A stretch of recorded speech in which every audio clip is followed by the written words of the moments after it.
The Alchemist 10 years on. I remember receiving a letter from the American publisher HarperCollins that said that reading The Alchemist was like getting up at dawn and seeing the sun rise while the rest of the world still slept. I went outside, looked up at the sky, and thought to myself, so, the book is going to be published in English. At the time, I was struggling to establish myself as a writer and to follow my path despite all the voices telling me it was impossible. And little by little, my dream was becoming reality. 10, 100, 1,000, a million copies sold in America. One day, a Brazilian journalist phoned to say that President Clinton had been photographed reading the book. Some time later, when I was in Turkey, I opened the magazine Vanity Fair and there was Julia Roberts declaring that she adored the book. Walking alone down a street in Miami, I heard a girl telling her mother, "You must read The Alchemist." The book has been translated into 56 languages, has sold more than 20 million copies, and people are beginning to ask, what's the secret behind such a huge success? The only honest response is, I don't know. All I know is that, like Santiago the shepherd boy, we all need to be aware of our personal calling. What is a personal calling? It is God's blessing. It is the path that God chose for you here on earth. Whenever we do something that fills us with enthusiasm, we are following our legend. However, we don't all have the courage to confront our own dream. Why? There are 4 obstacles. First, we are told from childhood onward that everything we want to do is impossible. We grow up with this idea, and as the years accumulate, so too do the layers of prejudice, fear, and guilt. There comes a time when our personal calling is so deeply buried in our soul as to be invisible. But it's still there. If we have the courage to disinter our dream, we are then faced by the second obstacle, love. We know what we want to do, but are afraid of hurting those around us by abandoning everything in order to pursue our dream. We do not realize that love is just a further impetus, not something that will prevent us going forward. We do not realize that those who genuinely wish us well want us to be happy and are prepared to accompany us on that journey. Once we have accepted that love is a stimulus, we come up against the third obstacle, fear of the defeats we will meet on the path. We who fight for our dream suffer far more when it doesn't work out, because we cannot fall back on the old excuse, "Oh, well, I didn't really want it anyway." We do want it and know that we have staked everything on it and that the path of the personal calling is no easier than any other path, except that our whole heart is in this journey. Then, we warriors of light must be prepared to have patience in difficult times and to know that the universe is conspiring in our favor, even though we may not understand how. I ask myself, are defeats necessary? Well, necessary or not, they happen. When we first begin fighting for our dream, we have no experience and make many mistakes. The secret of life, though, is to fall 7 times and to get up 8 times. So, why is it so important to live our personal calling if we are only going to suffer more than other people? Because, once we have overcome the defeats, and we always do, we are filled by a greater sense of euphoria and confidence. In the silence of our hearts, we know that we are proving ourselves worthy of the miracle of life. Each day, each hour, is part of the good fight. We start to live with enthusiasm and pleasure. Intense, unexpected suffering passes more quickly than suffering that is apparently bearable. The latter goes on for years and, without our noticing, eats away at our soul, until, one day, we are no longer able to free ourselves from the bitterness and it stays with us for the rest of our lives. Having disinterred our dream, having used the power of love to nurture it and spent many years living with the scars, we suddenly notice that what we always wanted is there, waiting for us, perhaps the very next day. Then comes the fourth obstacle, the fear of realizing the dream for which we fought all our lives. Oscar Wilde said, "Each man kills the thing he loves." And it's true. The mere possibility of getting what we want fills the soul of the ordinary person with guilt. We look around at all those who have failed to get what they want and feel that we do not deserve to get what we want either. We forget about all the obstacles we overcame, all the suffering we endured, all the things we had to give up in order to get this far. I have known a lot of people who, when their personal calling was within their grasp, went on to commit a series of stupid mistakes and never reached their goal when it was only a step away. This is the most dangerous of the obstacles because it has a kind of saintly aura about it, renouncing joy and conquest. But if you believe yourself worthy of the thing you fought so hard to get, then you become an instrument of God, you help the soul of the world, and you understand why you are here.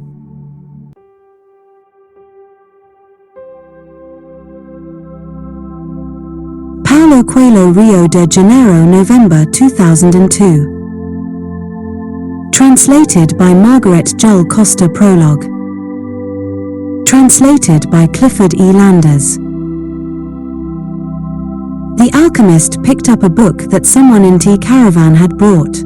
Leafing through the pages, he found a story about Narcissus. The alchemist knew the legend of Narcissus, a youth who knelt daily beside a lake to contemplate his own beauty. He was so fascinated by himself that, one morning, he fell into the lake and drowned. At the spot where he fell, a flower was born, which was called the Narcissus. But this was not how the author of the book ended the story. He said that when Narcissus died, the goddesses of the forest appeared and found the lake, which had been fresh water, transformed into a lake of salty tears. "Why do you weep?" the goddesses asked. "I weep for Narcissus," the lake replied. "Ah, it is no surprise that you weep for Narcissus," they said, "for though we always pursued him in the forest, you alone could contemplate his beauty close at hand." "But, was Narcissus beautiful?" the lake asked. "Better than you to know that," the goddesses said in wonder. "After all, it was by your banks that he knelt each day to contemplate himself." The lake was silent for some time. Finally, it said, "I weep for Narcissus, but I never noticed that Narcissus was beautiful. I weep because, each time he knelt beside my banks, I could see, in the depths of his eyes, my own beauty reflected." What a lovely story, the alchemist thought. Part 1. The boy's name was Santiago. Dusk was falling as the boy arrived with his herd at an abandoned church. The roof had fallen long ago, and an enormous sycamore had grown on the spot where the sacristy had once stood. He decided to spend a night there. He saw to it that all the sheep entered through the ruined gate, and then laid some planks across it to prevent the flock from wandering away during the night. There were no wolves in the region, but once an animal had strayed during the night, and the boy had had to spend the entire next day searching for it. He swept the floor with his jacket and lay down, using the book he had just finished reading as a pillow. He told himself that he would have to start reading thicker books. They lasted longer and made more comfortable pillows. It was still dark when he awoke, and, looking up, he could see the stars through the half-destroyed roof. "I wanted to sleep a little longer," he thought. He had had the same dream that night as a week ago, and once again he had awakened before it ended. He arose and, taking up his crook, began to awaken the sheep that still slept. He had noticed that, as soon as he awoke, most of his animals also began to stir. It was as if some mysterious energy bound his life to that of the sheep, with whom he had spent the past 2 years, leading them through the countryside in search of food and water. "They are so used to me that they know my schedule," he muttered. Thinking about that for a moment, he realized that it could be the other way around, that it was he who had become accustomed to their schedule. But there were certain of them who took a bit longer to awaken. The boy prodded them, one by one, with his crook, calling each by name. He had always believed that the sheep were able to understand what he said. So there were times when he read them parts of his books that had made an impression on him, or when he would tell them of the loneliness or the happiness of a shepherd in the fields. Sometimes he would comment to them on the things he had seen in the villages they passed. But for the past few days, he had spoken to them about only one thing: the girl, the daughter of a merchant who lived in the village they would reach in about 4 days. He had been to the village only once the year before. The merchant was the proprietor of a dry goods shop, and he always demanded that the sheep be sheared in his presence so that he would not be cheated. A friend had told the boy about the shop, and he had taken a sheep there. "I need to sell some wool," the boy told the merchant. The shop was busy, and the man asked the shepherd to wait until the afternoon. So the boy sat on the steps of the shop and took a book from his bag. "I didn't know shepherds knew how to read," said a girl's voice behind him. The girl was typical of the region of Andalusia, with flowing black hair and eyes that vaguely recalled the Moorish conquerors. "Well, usually I learn more from my sheep than from books," he answered. During the 2 hours that they talked, she told him she was the merchant's daughter and spoke of life in the village, where each day was like all the others. The shepherd told her of the Andalusian countryside and related the news from the other towns where he had stopped. It was a pleasant change from talking to his sheep. "How did you learn to read?" the girl asked at one point. "Like everybody learns," he said, "in school." "Well, if you know how to read, why are you just a shepherd?" The boy mumbled an answer that allowed him to avoid responding to her question. He was sure the girl would never understand. He went on telling stories about his travels, and her bright, Moorish eyes went wide with fear and surprise. As the time passed, the boy found himself wishing that the day would never end, that her father would stay busy and keep him waiting for 3 days. He recognized that he was feeling something he had never experienced before, the desire to live in one place forever. With the girl with the raven hair, his days would never be the same again. But finally the merchant appeared and asked the boy to shear 4 sheep. He paid for the wool and asked the shepherd to come back the following year. And now, it was only 4 days before he would be back in that same village. He was excited and at the same time uneasy. Maybe the girl had already forgotten him. Lots of shepherds passed through, selling their wool. "It doesn't matter," he said to his sheep. "I know other girls in other places." But in his heart he knew that it did matter. And he knew that shepherds, like seamen and like traveling salesmen, always found a town where there was someone who could make them forget the joys of carefree wandering. The day was dawning, and the shepherd urged his sheep in the direction of the sun. They never have to make any decisions, he thought. Maybe that's why they always stay close to me. The only things that concerned the sheep were food and water. As long as the boy knew how to find the best pastures in Andalusia, they would be his friends. Yes, their days were all the same, with the seemingly endless hours between sunrise and dusk, and they had never read a book in their young lives and didn't understand when the boy told them about the sights of the cities. They were content with just food and water, and in exchange, they generously gave of their wool, their company, and, once in a while, their meat. If I became a monster today and decided to kill them, one by one, they would become aware only after most of the flock had been slaughtered, thought the boy.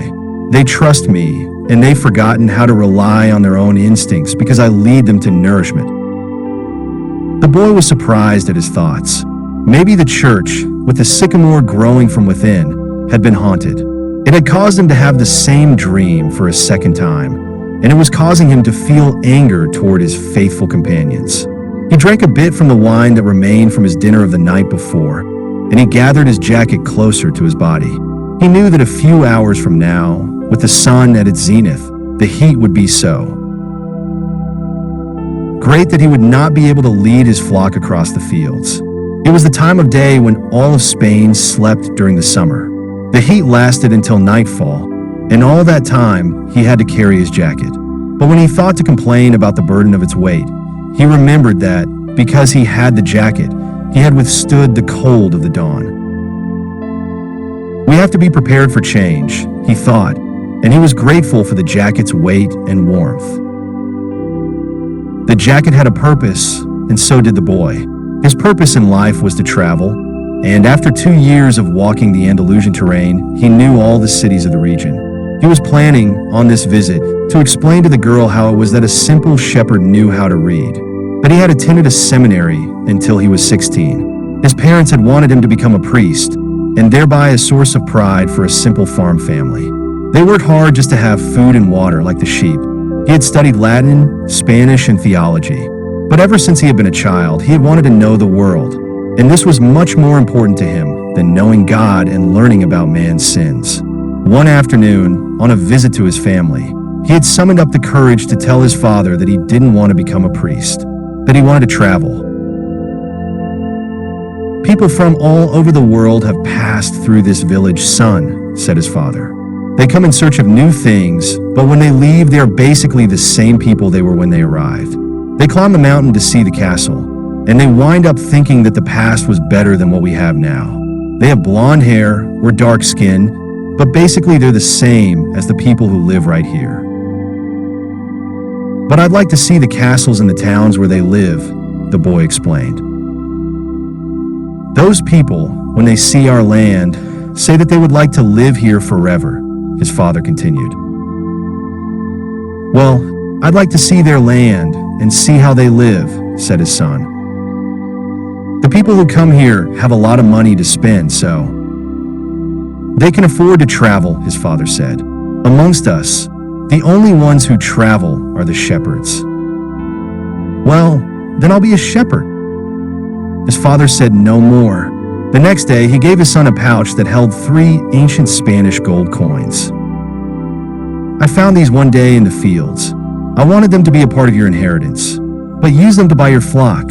Take to the fields, and someday you'll learn that our countryside is the best, and our women are the most beautiful. And he gave the boy his blessing. The boy could see in his father's gaze a desire to be able himself to travel the world, a desire that was still alive, despite his father's having had to bury it over dozens of years, under the burden of struggling for water to drink, food to eat, and the same place to sleep every night of his life. The horizon was tinged with red, and suddenly the sun appeared. The boy thought back to that conversation with his father and felt happy. He had already seen many castles and met many women, but none the equal of the one who awaited him several days hence. He owned a jacket, a book that he could trade for another, and a flock of sheep. But most important, he was able every day to live out his dream. If he were to tire of the Andalusian fields, he could sell his sheep and go to sea. By the time he had had enough of the sea, he would already have known other cities, other women, and other chances to be happy. I couldn't have found God in the seminary, he thought as he looked at the sunrise. Whenever he could, he sought out a new road to travel. He had never been to that ruined church before, in spite of having traveled through those parts many times. The world was huge and inexhaustible. He had only to allow his sheep to set the route for a while, and he would discover other interesting things. The problem is that they don't even realize that they're walking a new road every day. They don't see that the fields are new and the seasons change. All they think about is food and water. Maybe we're all that way, the boy mused. Even me, I haven't thought of other women since I met the merchant's daughter. Looking at the sun, he calculated that he would reach Tarifa before midday. There, he could exchange his book for a thicker one, fill his wine bottle, shave, and have a haircut. He had to prepare himself for his meeting with the girl, and he didn't want to think about the possibility that some other shepherd with a larger flock of sheep had arrived there before him and asked for her hand. It's the possibility of having a dream come true that makes life interesting, he thought, as he looked again at the position of the sun and hurried his pace. He had suddenly remembered that in Tarifa, there was an old woman who interpreted dreams. The old woman led the boy to a room at the back of her house. It was separated from her living room by a curtain of colored beads. The room's furnishings consisted of a table, an image of the Sacred Heart of Jesus, and 2 chairs. The woman sat down and told him to be seated as well. Then she took both of his hands in hers and began quietly to pray. It sounded like a gypsy prayer. The boy had already had experience on the road with gypsies. They also traveled, but they had no flocks of sheep. People said that gypsies spent their lives tricking others. It was also said that they had a pact with the devil, and that they kidnapped children and, taking them away to their mysterious camps, made them their slaves. As a child, the boy had always been frightened to death that he would be captured by gypsies, and this childhood fear returned when the old woman took his hands in hers. But she has the Sacred Heart of Jesus there, he thought, trying to reassure himself. He didn't want his hand to begin trembling, showing the old woman that he was fearful. He recited an Our Father silently.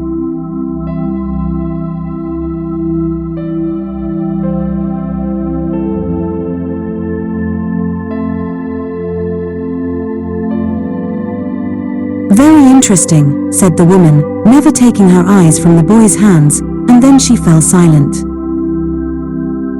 The boy was becoming nervous. His hands began to tremble, and the woman sensed it. He quickly pulled his hands away. I didn't come here to have you read my palm, he said, already regretting having come. He thought for a moment that it would be better to pay her fee and leave without learning a thing, that he was giving too much importance to his recurrent dream. You came so that you could learn about your dreams, said the old woman, and dreams are the language of God. When he speaks in our language, I can interpret what he has said. But if he speaks in the language of the soul, it is only you who can understand. But, whichever it is, I'm going to charge you for the consultation. Another trick, the boy thought. But he decided to take a chance. A shepherd always takes his chances with wolves and with drought, and that's what makes a shepherd's life exciting. I have had the same dream twice, he said. I dreamed that I was in a field with my sheep, when a child appeared and began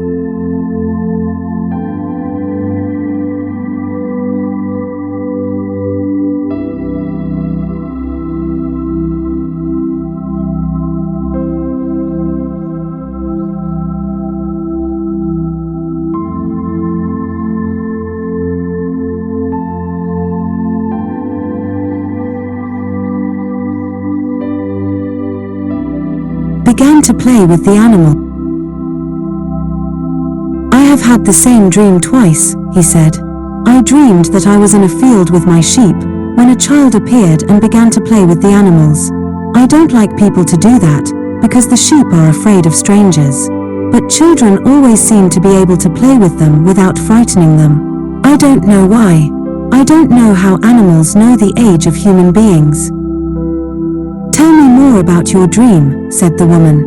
I have to get back to my cooking, and, since you don't have much money, I can't give you a lot of time. The child went on playing with my sheep for quite a while, continued the boy, a bit upset. And suddenly, the child took me by both hands and transported me to the Egyptian pyramids.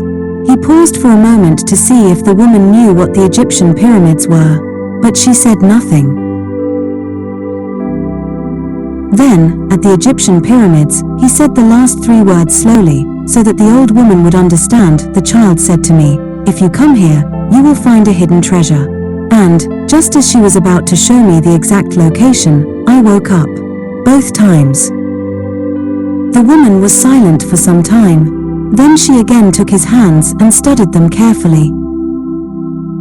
I'm not going to charge you anything now, she said. But I want 1/10 of the treasure, if you find it. The boy laughed out of happiness. He was going to be able to save the little money he had because of a dream about hidden treasure. Well, interpret the dream, he said. First, swear to me. Swear that you will give me 1/10 of your treasure in exchange for what I am going to tell you. The shepherd swore that he would. The old woman asked him to swear again while looking at the image of the Sacred Heart of Jesus. It's a dream in the language of the world, she said. I can interpret it, but the interpretation is very difficult.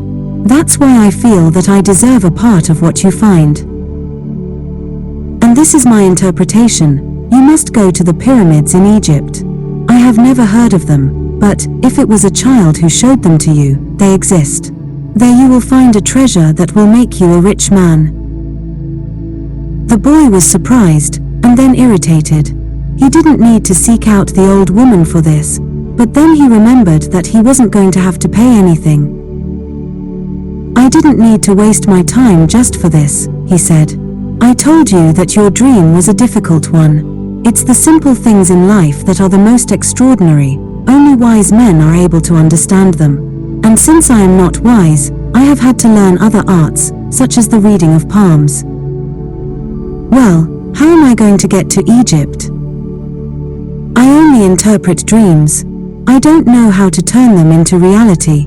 That's why I have to live off what my daughters provide me with. And what if I never get to Egypt? Then I don't get paid. It wouldn't be the first time." And the woman told the boy to leave, saying she had already wasted too much time with him.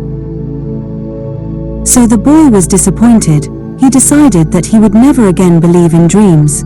He remembered that he had a number of things he had to take care of. He went to the market for something to eat. He traded his book for one that was thicker, and he found a bench in the plaza where he could sample the new wine he had bought. The day was hot, and the wine was refreshing. The sheep were at the gates of the city, in a stable that belonged to a friend. The boy knew a lot of people in the city.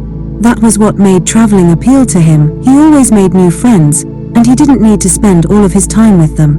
When someone sees the same people every day, as had happened with him at the seminary, they wind up becoming a part of that person's life. And then they want the person to change. If someone isn't what others want them to be, the others become angry. Everyone seems to have a clear idea of how other people should lead their lives, but none about his or her own.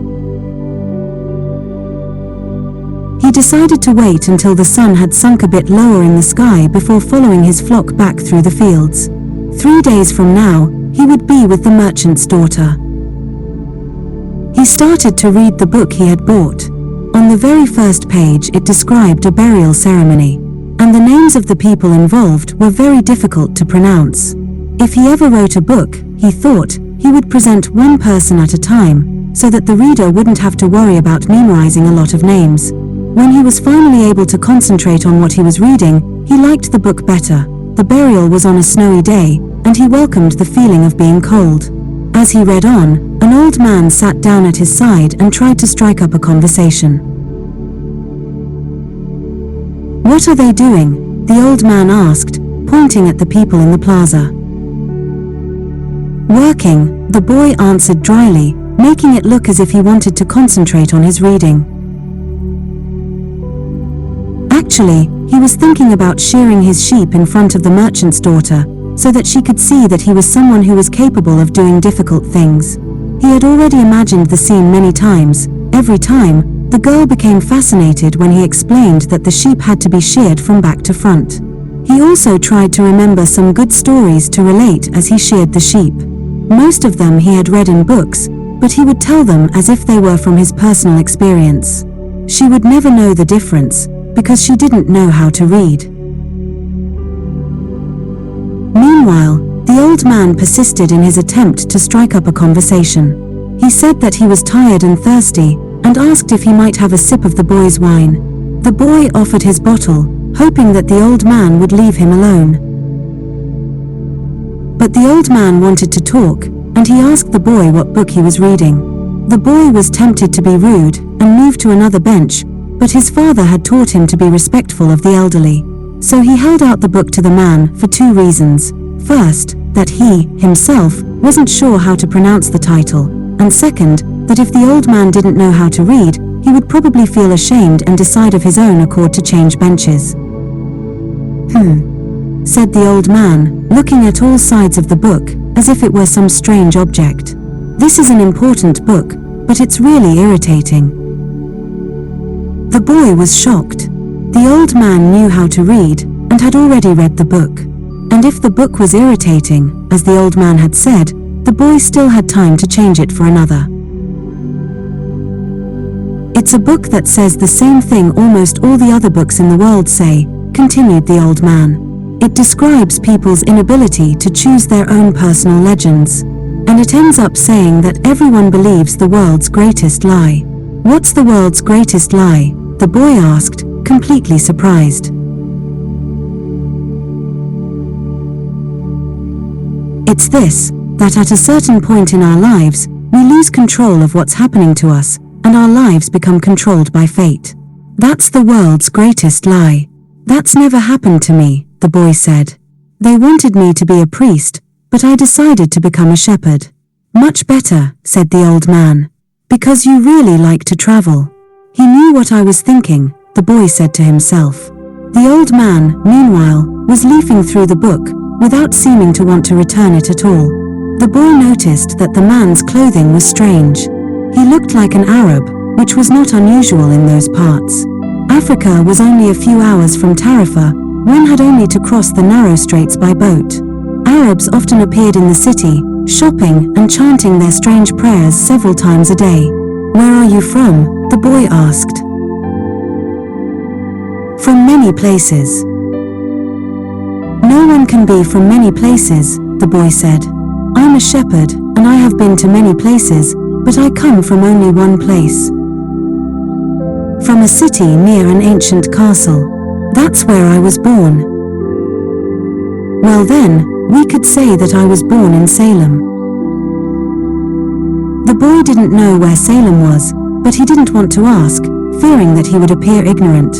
He looked at the people in the plaza for a while. They were coming and going, and all of them seemed to be very busy. So, what is Salem like? He asked, trying to get some sort of clue. It's like it always has been. No clue yet, but he knew that Salem wasn't in Andalusia. If it were, he would already have heard of it. And what do you do in Salem? He insisted. What do I do in Salem? The old man laughed. Well, I'm the king of Salem. People say strange things, the boy thought. Sometimes it's better to be with the sheep, who don't say anything, and better still to be alone with one's books. They tell their incredible stories at the time when you want to hear them, but when you're talking to people, they say some things that are so strange that you don't know how to continue the conversation. My name is Melchizedek, said the old man. How many sheep do you have? Enough, said the boy. He could see that the old man wanted to know more about his life.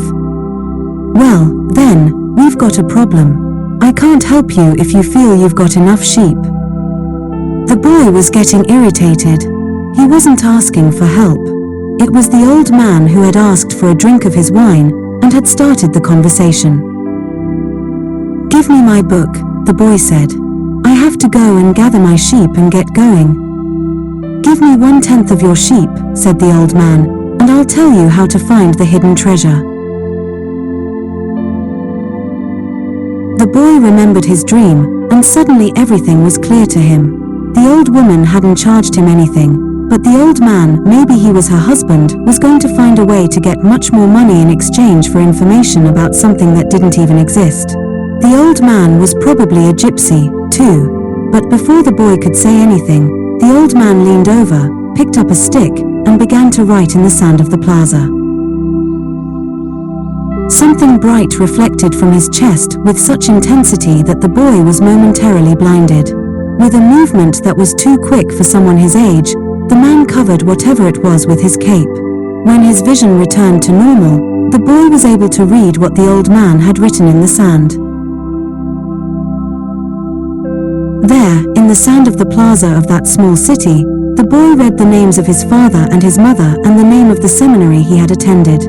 He read the name of the merchant's daughter, which he hadn't even known, and he read things he had never told anyone. I'm the king of Salem, the old man had said. Why would a king be talking with a shepherd? The boy asked, awed and embarrassed. For several reasons. But let's say that the most important is that you have succeeded in discovering your personal legend. The boy didn't know what a person's personal legend was. It's what you have always wanted to accomplish. Everyone, when they are young, knows what their personal legend is. At that point in their lives, everything is clear and everything is possible. They are not afraid to dream, and to yearn for everything they would like to see happen to them in their lives. But, as time passes, a mysterious force begins to convince them that it will be impossible for them to realize their personal legend. None of what the old man was saying made much sense to the boy, but he wanted to know what the mysterious force was. The merchant's daughter would be impressed when he told her about that. It's a force that appears to be negative, but actually shows you how to realize your personal legend.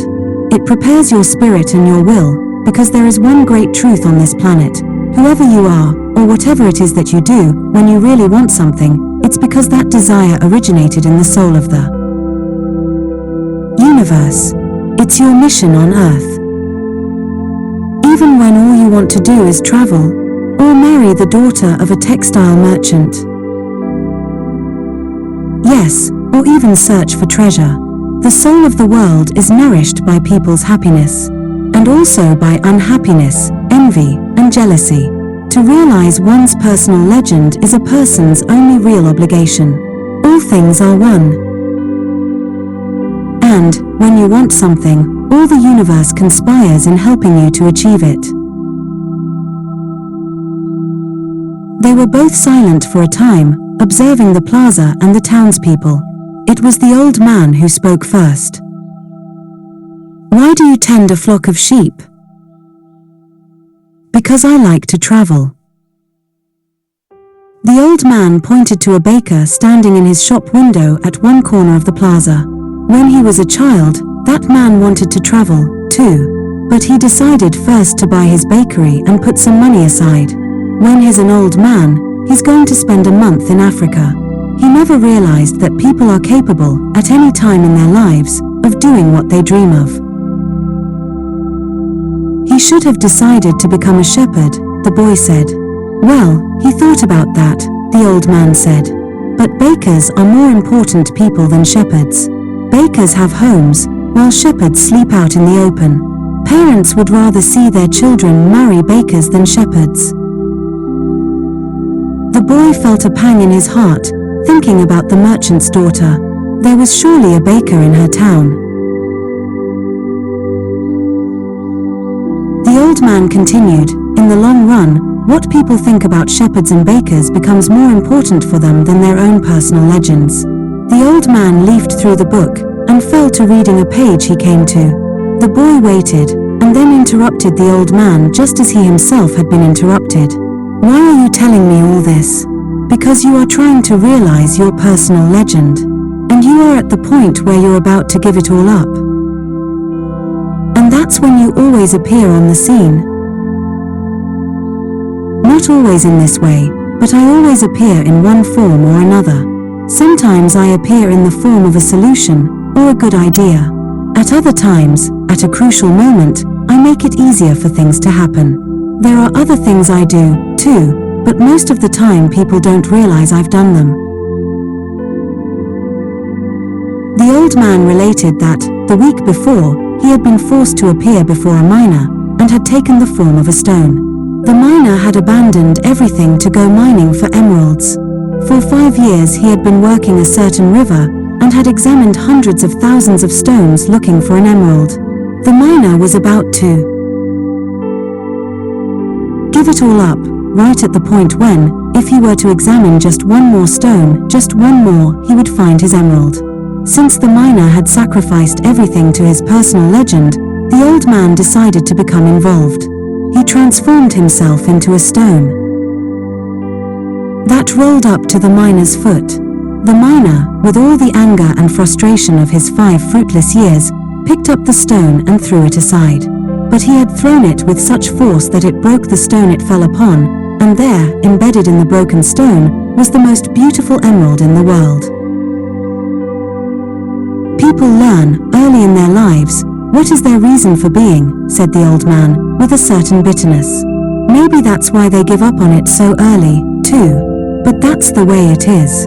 The boy reminded the old man that he had said something about hidden treasure.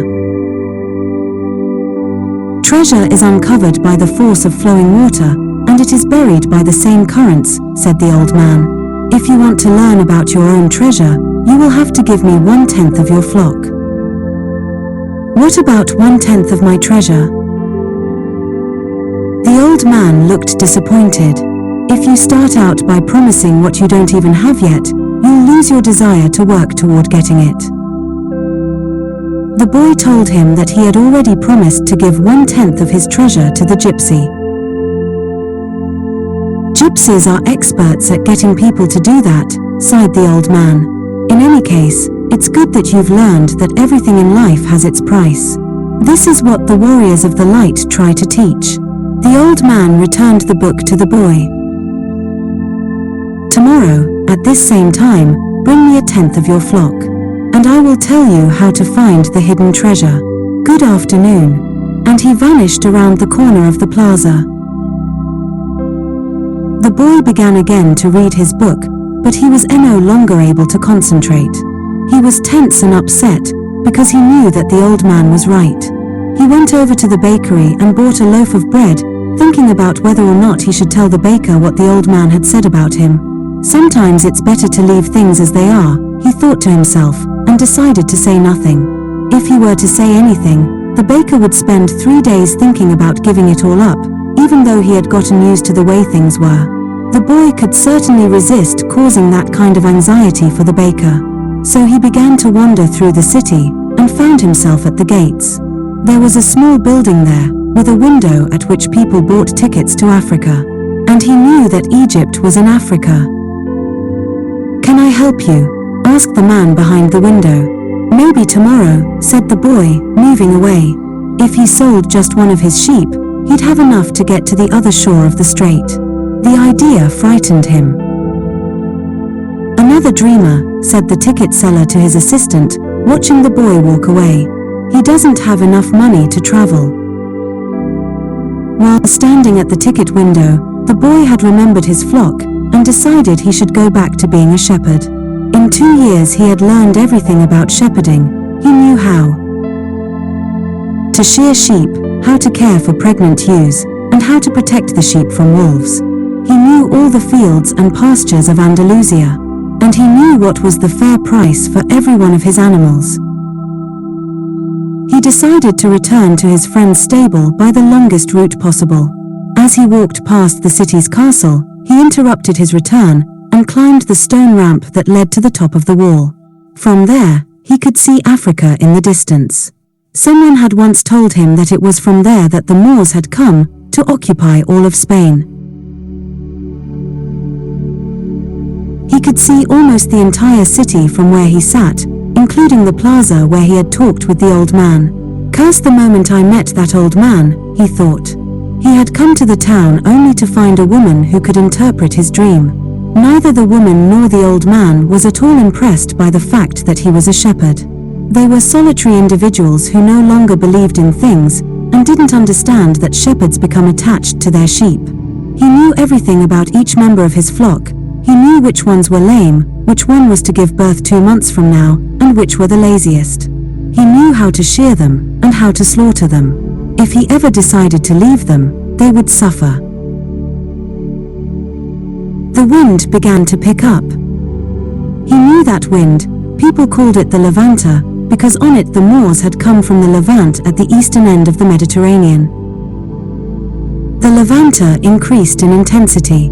"Here I am, between my flock and my treasure," the boy thought. He had to choose between something he had become accustomed to and something he wanted to have. There was also the merchant's daughter, but she wasn't as important as his flock, because she didn't depend on him. Maybe she didn't even remember him. He was sure that it made no difference to her on which day he appeared. For her, every day was the same, and when each day is the same as the next, it's because people fail to recognize the good things that happen in their lives every day that the sun rises. "I left my father, my mother, and the town castle behind. They have gotten used to my being away, and so have I. The sheep will get used to my not being there, too," the boy thought. From where he sat, he could observe the plaza. People continued to come and go from the baker's shop. A young couple sat on the bench where he had talked with the old man, and they kissed. "That baker," he said to himself, without completing the thought. The Levanta was still getting stronger, and he felt its force on his face. That wind had brought the moors, yes, but it had also brought the smell of the desert and of veiled women. It had brought with it the sweat and the dreams of men who had once left to search for the unknown, and for gold and adventure, and for the pyramids. The boy felt jealous of the freedom of the wind, and saw that he could have the same freedom. There was nothing to hold him back except himself, the sheep, the merchant's daughter, and the fields of Andalusia were only steps along the way to his personal legend. The next day, the boy met the old man at noon. He brought 6 sheep with him. "I'm surprised," the boy said. "My friend bought all the other sheep immediately.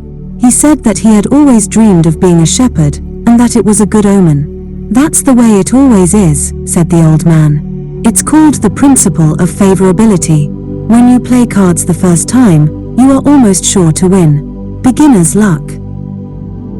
Why is that? Because there is a force that wants you to realize your personal legend. It whets your appetite with a taste of success. Then the old man began to inspect the sheep, and he saw that one was lame. The boy explained that it wasn't important, since that sheep was the most intelligent of the flock, and produced the most wool. "Where is the treasure?" he asked. "It's in Egypt, near the pyramids." The boy was startled. The old woman had said the same thing, but she hadn't charged him anything. In order to find the treasure, you will have to follow the omens. God has prepared a path for everyone to follow. You just have to read the omens that he left for you. Before the boy could reply, a butterfly appeared and fluttered between him and the old man.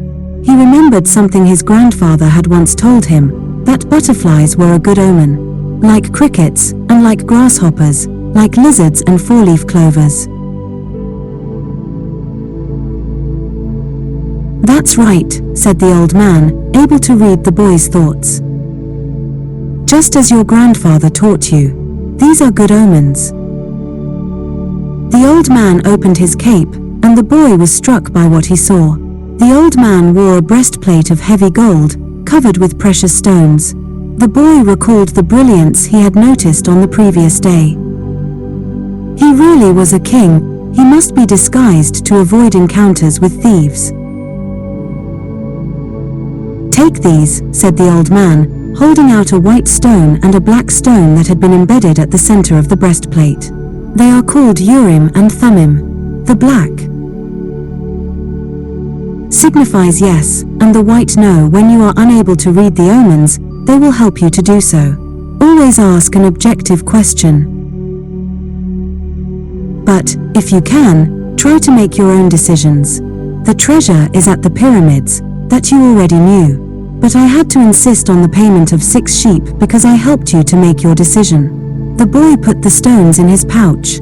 From then on, he would make his own decisions. Don't forget that everything you deal with is only one thing and nothing else. And don't forget the language of omens. And, above all, don't forget to follow your personal legend through to its conclusion. But before I go, I want to tell you a little story. A certain shopkeeper sent his son to learn about the secret of happiness from the wisest man in the world. The lad wandered through the desert for 40 days, and finally came upon a beautiful castle, high atop a mountain. It was there that the wise man lived.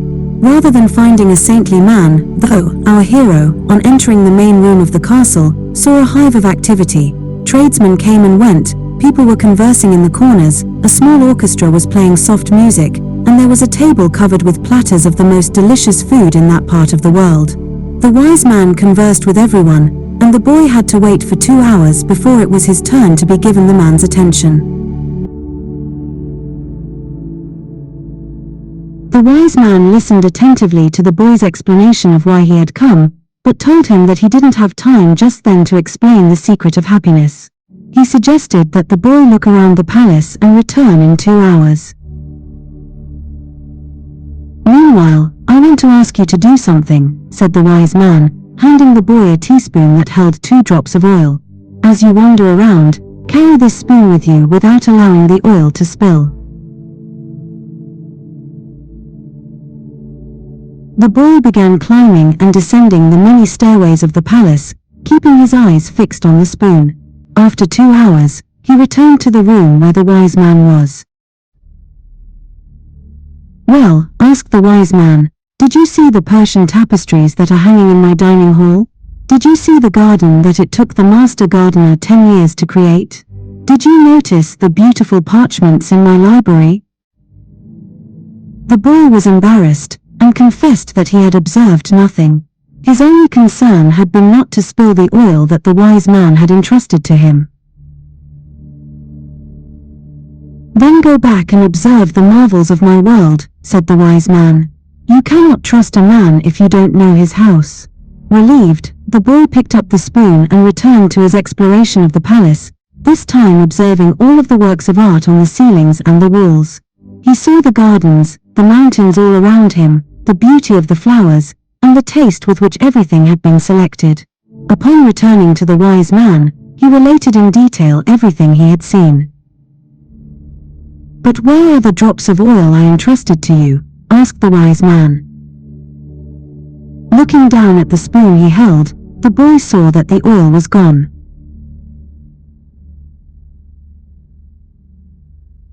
"Well, there is only one piece of advice I can give you," said the wisest of wise men. "The secret of happiness is to see all the marvels of the world, and never to forget the drops of oil on the spoon." The shepherd said nothing. He had understood the story the old king had told him. A shepherd may like to travel, but he should never forget about his sheep. The old man looked at the boy and, with his hands held together, made several strange gestures over the boy's head. Then, taking his sheep, he walked away. At the highest point in Tarifa there is an old fort, built by the Moors. From atop its walls, one can catch a glimpse of Africa. Melchizedek, the king of Salem, sat on the wall of the fort that afternoon, and felt the lavender blowing in his face. The sheep fidgeted nearby, uneasy with their new owner and excited by so much change. All they wanted was food and water. Melchizedek watched a small ship that was ploughing its way out of the port. He would never again see the boy, just as he had never seen Abraham again after having charged him his 1/10 fee. That was his work. The gods should not have desires, because they don't have personal legends. But the king of Salem hoped desperately that the boy would be successful. "It's too bad that he's quickly going to forget my name," he thought. "I should have repeated it for him. Then when he spoke about me he would say that I am Melchizedek, the king of Salem." He looked to the skies, feeling a bit abashed, and said, "I know it's the vanity of vanities, as you said, my lord. But an old king sometimes has to take some pride in himself." "How strange Africa is," thought the boy. He was sitting in a bar very much like the other bars he had seen along the narrow streets of Tangier. Some men were smoking from a gigantic pipe that they passed from one to the other. In just a few hours he had seen men walking hand in hand, women with their faces covered, and priests that climbed to the tops of towers and chanted as everyone about him went to their knees and placed their foreheads on the ground. "A practice of infidels," he said to himself. As a child in church, he had always looked at the image of Saint Santiago Matamoros on his white horse, his sword unsheathed, and figures such as these kneeling at his feet. The boy felt ill and terribly alone. The infidels had an evil look about them. Besides this, in the rush of his travels he had forgotten a detail, just one detail, which could keep him from his treasure for a long time. Only Arabic was spoken in this country. The owner of the bar approached him, and the boy pointed to a drink that had been served at the next table. It turned out to be a bitter tea. The boy preferred wine. But he didn't need to worry about that right now. What he had to be concerned about was his treasure, and how he was going to go about getting it. The sale of his sheep had left him with enough money in his pouch, and the boy knew that in money there was magic. Whoever has money is never really alone. Before long, Maybe in just a few days, he would be at the pyramids. An old man, with a breastplate of gold, wouldn't have lied just to acquire 6 sheep. The old man had spoken about signs and omens, and, as the boy was crossing the strait, he had thought about omens. Yes, the old man had known what he was talking about. During the time the boy had spent in the fields of Andalusia, he had become used to learning which path he should take by observing the ground and the sky. He had discovered that the presence of a certain bird meant that a snake was nearby, and that a certain shrub was a sign that there was water in the area. The sheep had taught him that if God leads the sheep so well, he will also lead a man, he thought, and that made him feel better. The tea seemed less bitter. "Who are you?" he heard a voice ask him in Spanish. The boy was relieved. He was thinking about omens, and someone had appeared. "How come you speak Spanish?" he asked. The new arrival was a young man in Western dress, but the color of his skin suggested he was from this city. He was about the same age and height as the boy. "Almost everyone here speaks Spanish. We're only 2 hours from Spain. Sit down, and let me treat you to something," said the boy. "And ask for a glass of wine for me. I hate this tea." "There is no wine in this country," the young man said.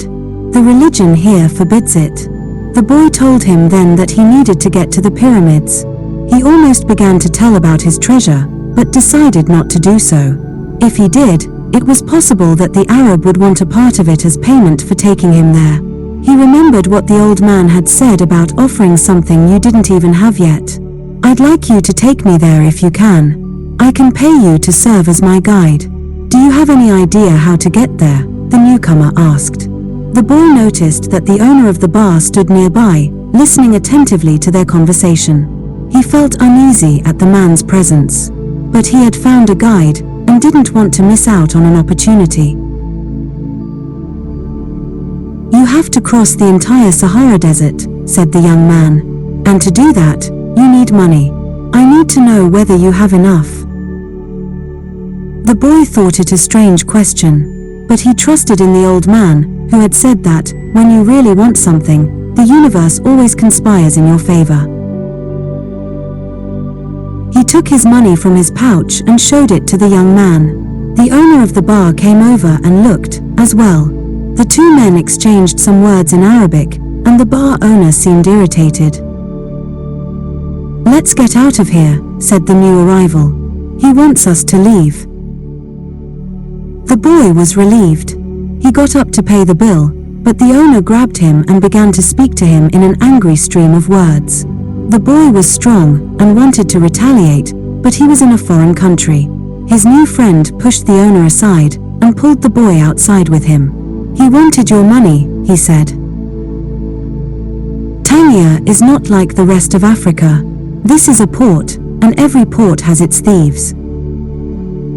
The boy trusted his new friend. He had helped him out in a dangerous situation. He took out his money and counted it. "We could get to the pyramids by tomorrow," said the other, taking the money. "But I have to buy 2 camels." They walked together through the narrow streets of Tangier. Everywhere there were stalls with items for sale. They reached the center of a large plaza where the market was held. There were thousands of people there, arguing, selling, and buying, vegetables for sale amongst daggers, and carpets displayed alongside tobacco. But the boy never took his eye off his new friend. After all, he had all his money. He thought about asking him to give it back, but decided that would be unfriendly. He knew nothing about the customs of the strange land he was in. "I'll just watch him," he said to himself. He knew he was stronger than his friend. Suddenly, there in the midst of all that confusion, he saw the most beautiful sword he had ever seen. The scabbard was embossed in silver, and the handle was black and encrusted with precious stones. The boy promised himself that, when he returned from Egypt, he would buy that sword.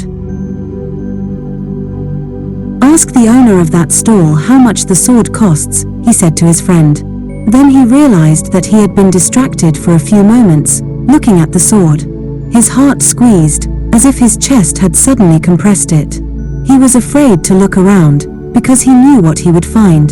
He continued to look at the beautiful sword for a bit longer, until he summoned the courage to turn around. All around him was the market, with people coming and going, shouting and buying, and the aroma of strange foods, but nowhere could he find his new companion. The boy wanted to believe that his friend had simply become separated from him by accident. He decided to stay right there and await his return. As he waited, a priest climbed to the top of a nearby tower and began his chant. Everyone in the market fell to their knees, touched their foreheads to the ground, and took up the chant. Then, like a colony of worker ants, they dismantled their stalls and left. The sun began its departure, as well. The boy watched it through its trajectory for some time, until it was hidden behind the white houses surrounding the plaza. He recalled that when the sun had risen that morning, he was on another continent, still a shepherd with 60 sheep, and looking forward to meeting with a girl. That morning he had known everything that was going to happen to him as he walked through the familiar fields. But now, as the sun began to set, he was in a different country, a stranger in a strange land, where he couldn't even speak the language. He was no longer a shepherd, and he had nothing, not even the money to return and start everything over. All this happened between sunrise and sunset, the boy thought. He was feeling sorry for himself, and lamenting the fact that his life could have changed so suddenly and so drastically. He was so ashamed that he wanted to cry. He had never even wept in front of his own sheep.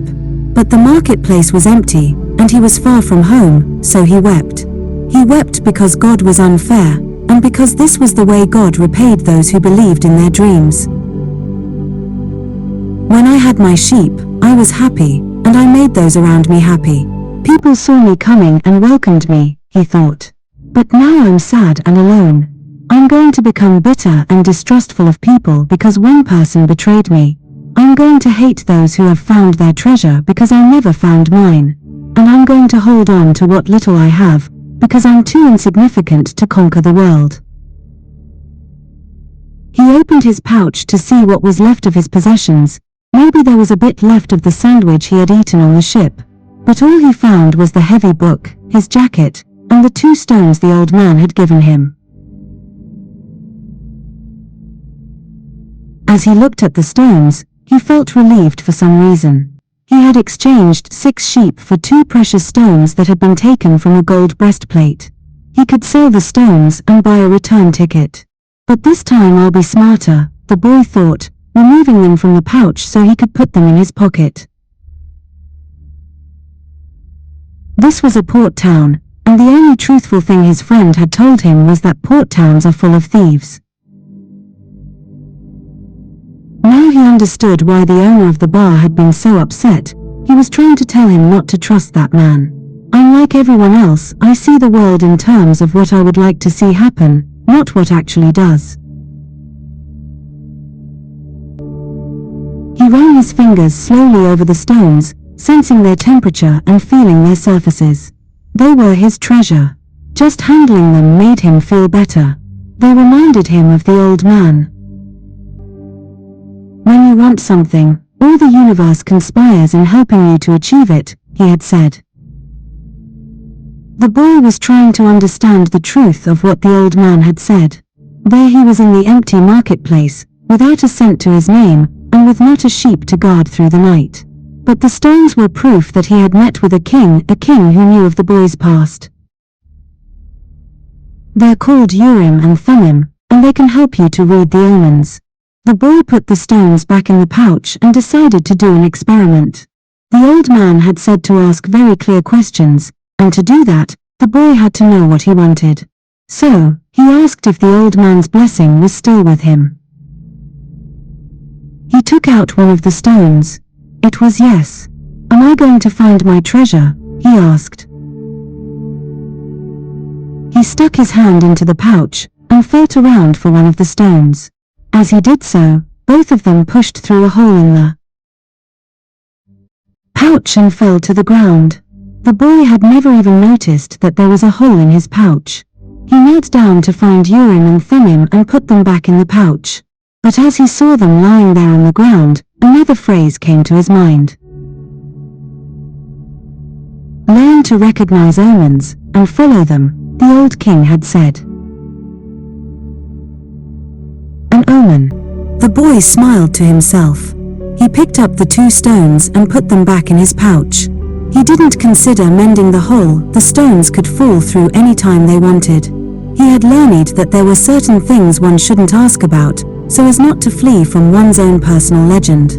I promised that I would make my own decisions, he said to himself. But the stones had told him that the old man was still with him, and that made him feel more confident. He looked around at the empty plaza again, feeling less desperate than before. This wasn't a strange place, it was a new one. After all, what he had always wanted was just that, to know new places. Even if he never got to the pyramids, he had already traveled farther than any shepherd he knew. Oh, if they only knew how different things are just 2 hours by ship from where they are, he thought. Although his new world at the moment was just an empty marketplace, he had already seen it when it was teeming with life, and he would never forget it. He remembered the sword. It hurt him a bit to think about it, but he had never seen one like it before. As he mused about these things, he realized that he had to choose between thinking of himself as the poor victim of a thief and as an adventurer in quest of his treasure. I'm an adventurer, looking for treasure, he said to himself. He was shaken into wakefulness by someone. He had fallen asleep in the middle of the marketplace, and life in the plaza was about to resume. Looking around, he sought his sheep, and then realized that he was in a new world. But instead of being saddened, he was happy. He no longer had to seek out food and water for the sheep. He could go in search of his treasure, instead. He had not a cent in his pocket, but he had faith. He had decided, the night before, that he would be as much an adventurer as the ones he had admired in books. He walked slowly through the market. The merchants were assembling their stalls, and the boy helped a candy seller to do his. The candy seller had a smile on his face. He was happy, aware of what his life was about, and ready to begin a day's work. His smile reminded the boy of the old man, the mysterious old king he had met. This candy merchant isn't making candy so that later he can travel or marry a shopkeeper's daughter. He's doing it because it's what he wants to do, thought the boy. He realized that he could do the same thing the old man had done, sense whether a person was near to or far from his personal legend. Just by looking at them. It's easy, and yet I've never done it before, he thought. When the stall was assembled, the candy seller offered the boy the first sweet he had made for the day. The boy thanked him, ate it, and went on his way. When he had gone only a short distance, he realized that, while they were erecting the stall, one of them had spoken Arabic and the other Spanish. And they had understood each other perfectly well. There must be a language that doesn't depend on words, the boy thought. I've already had that experience with my sheep, and now it's happening with people. He was learning a lot of new things. Some of them were things that he had already experienced, and weren't really new, but that he had never perceived before.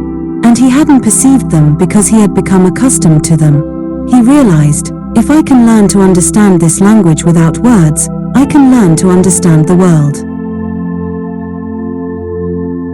Relaxed and unhurried, he resolved that he would walk through the narrow streets of Tangier. Only in that way would he be able to read the omens. He knew it would require a lot of patience, but shepherds know all about patience. Once again he saw that, in that strange land, he was applying the same lessons he had learned with his sheep. All things are one, the old man had said. The crystal merchant awoke with the day, and felt the same anxiety that he felt every morning. He had been in the same place for 30 years, a shop at the top of a hilly street where few customers passed. Now it was too late to change anything. The only thing he had ever learned to do was to buy and sell crystal glassware. There had been a time when many people knew of his shop, Arab merchants, French and English geologists, German soldiers who were always well-heeled.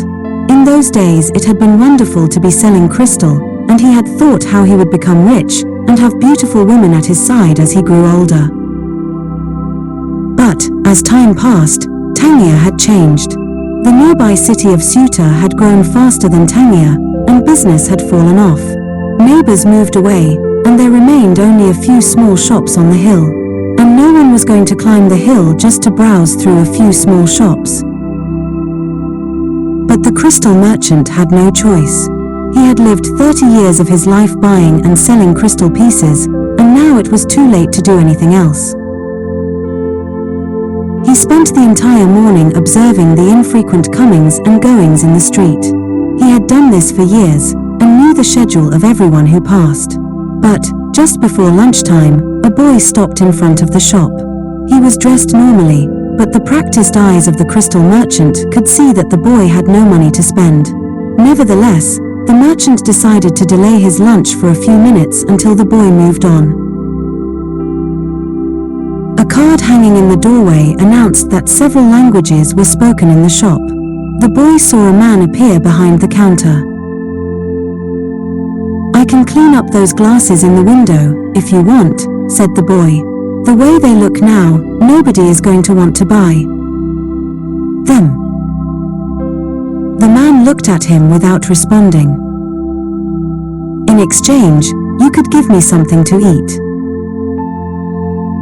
The man still said nothing, and the boy sensed that he was going to have to make a decision. In his pouch, he had his jacket. He certainly wasn't going to need it in the desert. Taking the jacket out, he began to clean the glasses. In half an hour, he had cleaned all the glasses in the window, and, as he was doing so, 2 customers had entered the shop and bought some crystal. When he had completed the cleaning, he asked the man for something to eat. "Let's go and have some lunch," said the crystal merchant. He put a sign on the door, and they went to a small cafe nearby. As they sat down at the only table in the place, the crystal merchant laughed. "You didn't have to do any cleaning," he said. "The Quran requires me to feed a hungry person." "Well then, why did you let me do it?" the boy asked. "Because the crystal was dirty, and both you and I needed to cleanse our minds of negative thoughts." When they had eaten, the merchant turned to the boy and said, "I'd like you to work in my shop. 2 customers came in today while you were working, and that's a good omen."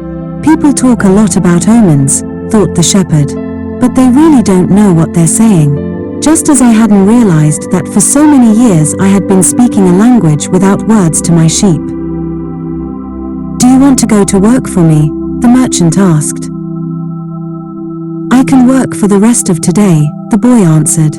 "I'll work all night, until dawn, and I'll clean every piece of crystal in your shop. In return, I need money to get to Egypt tomorrow." The merchant laughed. "Even if you cleaned my crystal for an entire year, even if you earned a good commission selling every piece, you would still have to borrow money to get to Egypt. There are thousands of kilometers of desert between here and there." There was a moment of silence so profound that it seemed the city was asleep. No sound from the bazaars, no arguments among the merchants, no men climbing to the towers to chant. No hope, no adventure, no old kings or personal legends, no treasure, and no pyramids. It was as if the world had fallen silent because the boy's soul had. He sat there, staring blankly through the door of the cafe, wishing that he had died, and that everything would end forever at that moment. The merchant looked anxiously at the boy. All the joy he had seen that morning had suddenly disappeared. "I can give you the money you need to get back to your country, my son," said the crystal merchant. The boy said nothing. He got up, adjusted his clothing, and picked up his pouch. "I'll work for you," he said. And after another long silence, he added, "I need money to buy some sheep."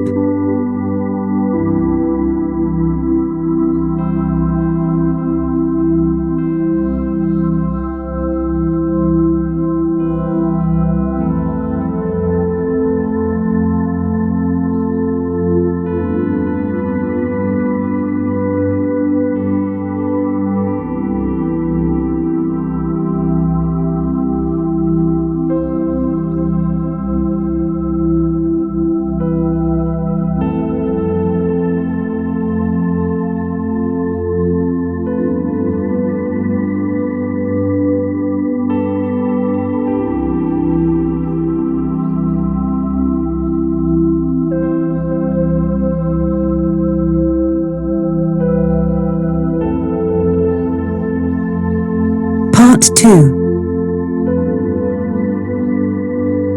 The boy had been working for the crystal merchant for almost a month, and he could see that it wasn't exactly the kind of job that would make him happy.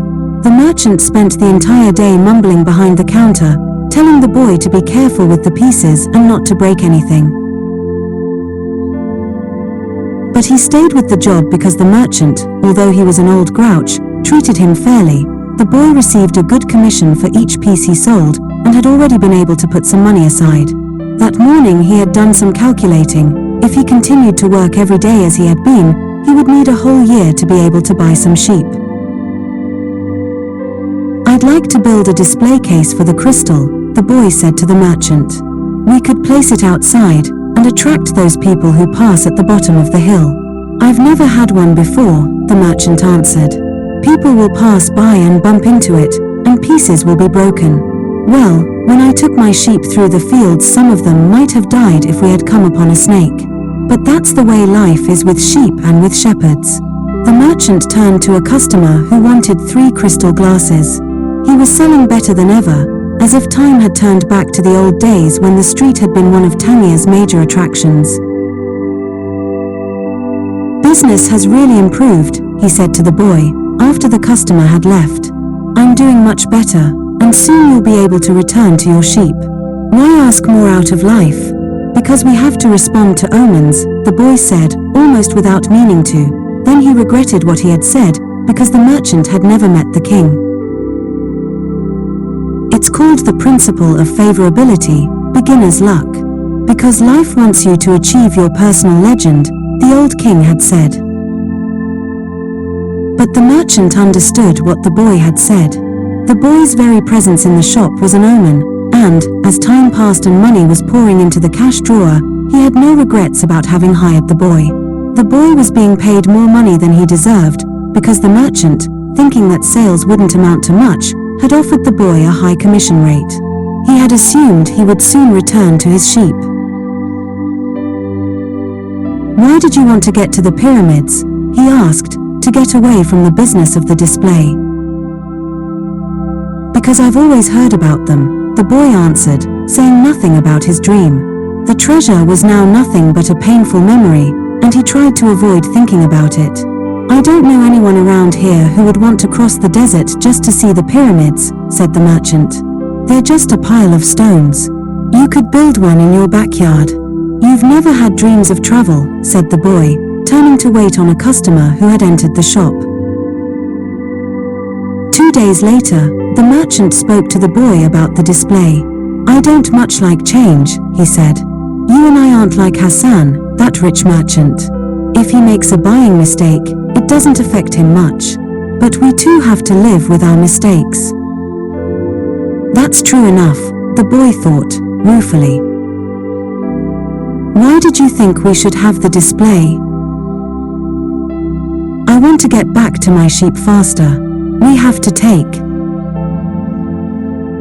advantage when luck is on our side, and do as much to help it as it's doing to help us. It's called the principle of favorability, or beginner's luck." The merchant was silent for a few moments. Then he said, "The Prophet gave us the Quran, and left us just 5 obligations to satisfy during our lives. The most important is to believe only in the one true God. The others are to pray 5 times a day, fast during Ramadan, and be charitable to the poor." He stopped there. His eyes filled with tears as he spoke of the Prophet. He was a devout man, and, even with all his impatience, he wanted to live his life in accordance with Muslim law. "What's the 5th obligation?" the boy asked. 2 days ago, you said that I had never dreamed of travel," the merchant answered. "The 5th obligation of every Muslim is a pilgrimage. We are obliged, at least once in our lives, to visit the holy city of Mecca. Mecca is a lot farther away than the pyramids. When I was young, all I wanted to do was put together enough money to start this shop. I thought that someday I'd be rich, and could go to Mecca. I began to make some money, but I could never bring myself to leave someone in charge of the shop. The crystals are delicate things. At the same time, People were passing my shop all the time, heading for Mecca. Some of them were rich pilgrims.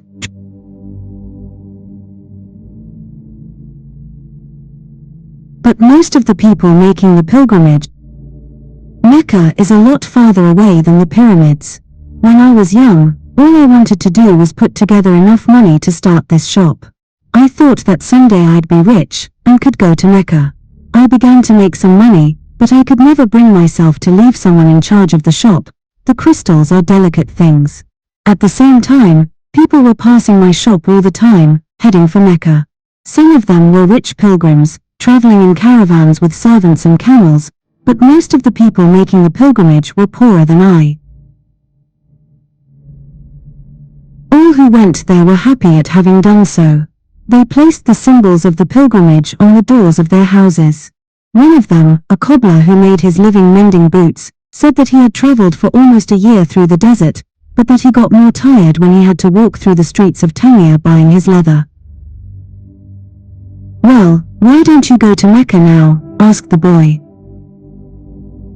"Because it's the thought of Mecca that keeps me alive. That's what helps me face these days that are all the same, these mute crystals on the shelves, and lunch and dinner at that same horrible cafe. I'm afraid that if my dream is realized, I'll have no reason to go on living." "You dream about your sheep and the pyramids, but you're different from me, because you want to realize your dreams. I just want to dream about Mecca. I've already imagined 1,000 times crossing the desert, arriving at the plaza of the sacred stone, the 7 times I walk around it before allowing myself to touch it. I've already imagined the people who would be at my side, and those in front of me, and the conversations and prayers we would share. But I'm afraid that it would all be a disappointment, so I prefer just to dream about it." That day, the merchant gave the boy permission to build the display. Not everyone can see his dreams come true in the same way. 2 more months passed, and the shelf brought many customers into the crystal shop. The boy estimated that, if he worked for 6 more months, he could return to Spain and buy 60 sheep, and yet another 60. In less than a year, he would have doubled his flock, and he would be able to do business with the Arabs, because he was now able to speak their strange language. Since that morning in the marketplace, he had never again made use of Urim and Thummim, because Egypt was now just as distant a dream for him as was Mecca for the merchant. Anyway, the boy had become happy in his work, and thought all the time about the day when he would disembark at Tarifa as a winner. "You must always know what it is that you want," the old king had said. The boy knew, and was now working toward it. Maybe it was his treasure to have wound up in that strange land, met up with a thief, and doubled the size of his flock without spending a cent. He was proud of himself. He had learned some important things, like how to deal in crystal, and about the language without words, and about omens. One afternoon he had seen a man at the top of the hill, complaining that it was impossible to find a decent place to get something to drink after such a climb. The boy, accustomed to recognizing omens, spoke to the merchant. "Let's sell tea to the people who climb the hill. Lots of places sell tea around here," the merchant said. "But we could sell tea in crystal glasses. The people will enjoy the tea and want to buy the glasses. I have been told that beauty is the great seducer of men." The merchant didn't respond, but that afternoon, after saying his prayers and closing the shop, he invited the boy to sit with him and share his hookah, that strange pipe used by the Arabs. "What is it you're looking for?" asked the old merchant. "I've already told you. I need to buy my sheep back, so I have to earn the money to do so." The merchant put some new coals in the hookah, and inhaled deeply. "I've had this shop for 30 years. I know good crystal from bad, and everything else there is to know about crystal. I know its dimensions and how it behaves. If we serve tea in crystal, the shop is going to expand, and then I'll have to change my way of life." "Well, isn't that good? I'm already used to the way things are. Before you came, I was thinking about how much time I had wasted in the same place, while my friends had moved on, and either went bankrupt or did better than they had before. It made me very depressed. Now, I can see that it hasn't been too bad. The shop is exactly the size I always wanted it to be. I don't want to change anything, because I don't know how to deal with change. I'm used to the way I am. The boy didn't know what to say. The old man continued, "You have been a real blessing to me. Today, I understand something I didn't see before. Every blessing ignored becomes a curse. I don't want anything else in life. But you are forcing me to look at wealth and at horizons I have never known. Now that I have seen them, and now that I see how immense my possibilities are, I'm going to feel worse than I did before you arrived. Because I know the things I should be able to accomplish, and I don't want to do so. It's good I refrained from saying anything to the baker in Tarifa," thought the boy to himself. They went on smoking the pipe for a while as the sun began to set. They were conversing in Arabic, and the boy was proud of himself for being able to do so. There had been a time when he thought that his sheep could teach him everything he needed to know about the world. But they could never have taught him Arabic. There are probably other things in the world that the sheep can't teach me, thought the boy as he regarded the old merchant. All they ever do, really, is look for food and water. And maybe it wasn't that they were teaching me, but that I was learning from them. "Maktub," the merchant said, finally. "What does that mean?" "You would have to have been born an Arab to understand," he answered. "But in your language it would be something like it is written." And, as he smothered the coals in the hookah, he told the boy that he could begin to sell tea in the crystal glasses. Sometimes, there's just no way to hold back the river. The men climbed the hill, and they were tired when they reached the top. But there they saw a crystal shop that offered refreshing mint tea. They went in to drink the tea, which was served in beautiful crystal glasses. "My wife never thought of this," said one, and he bought some crystal. He was entertaining guests that night, and the guests would be impressed by the beauty of the glassware. The other man remarked that tea was always more delicious when it was served in crystal, because the aroma was retained. The third said that it was a tradition in the Orient to use crystal glasses for tea because it had magical powers. Before long, the news spread, and a great many people began to climb the hill to see the shop that was doing something new in a trade that was so old. Other shops were opened that served tea in crystal, but they weren't at the top of a hill, and they had little business. Eventually, the merchant had to hire 2 more employees. He began to import enormous quantities of tea, along with his crystal, and his shop was sought out by men and women with a thirst for things new. And, in that way, the months passed. The boy awoke before dawn. It had been 11 months and 9 days since he had first set foot on the African continent. He dressed in his Arabian clothing of white linen, bought especially for this day. He put his headcloth in place and secured it with a ring made of camel skin. Wearing his new sandals, he descended the stairs silently. The city was still sleeping. He prepared himself a sandwich and drank some hot tea from a crystal glass. Then he sat in the sun-filled doorway, smoking the hookah. He smoked in silence, thinking of nothing, and listening to the sound of the wind that brought the scent of the desert. When he had finished his smoke, he reached into one of his pockets and sat there for a few moments, regarding what he had withdrawn. It was a bundle of money, enough to buy himself 120 sheep, a return ticket, and a license to import products from Africa into his own country.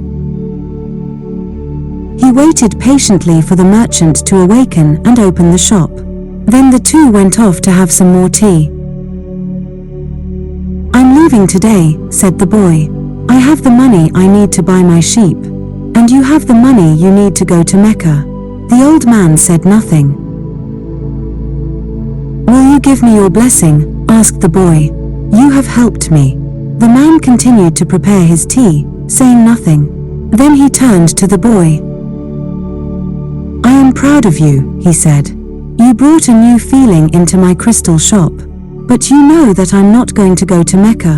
just as you know that you're not going to buy your sheep." "Who told you that?" asked the boy, startled. "Maktub," said the old crystal merchant. And he gave the boy his blessing.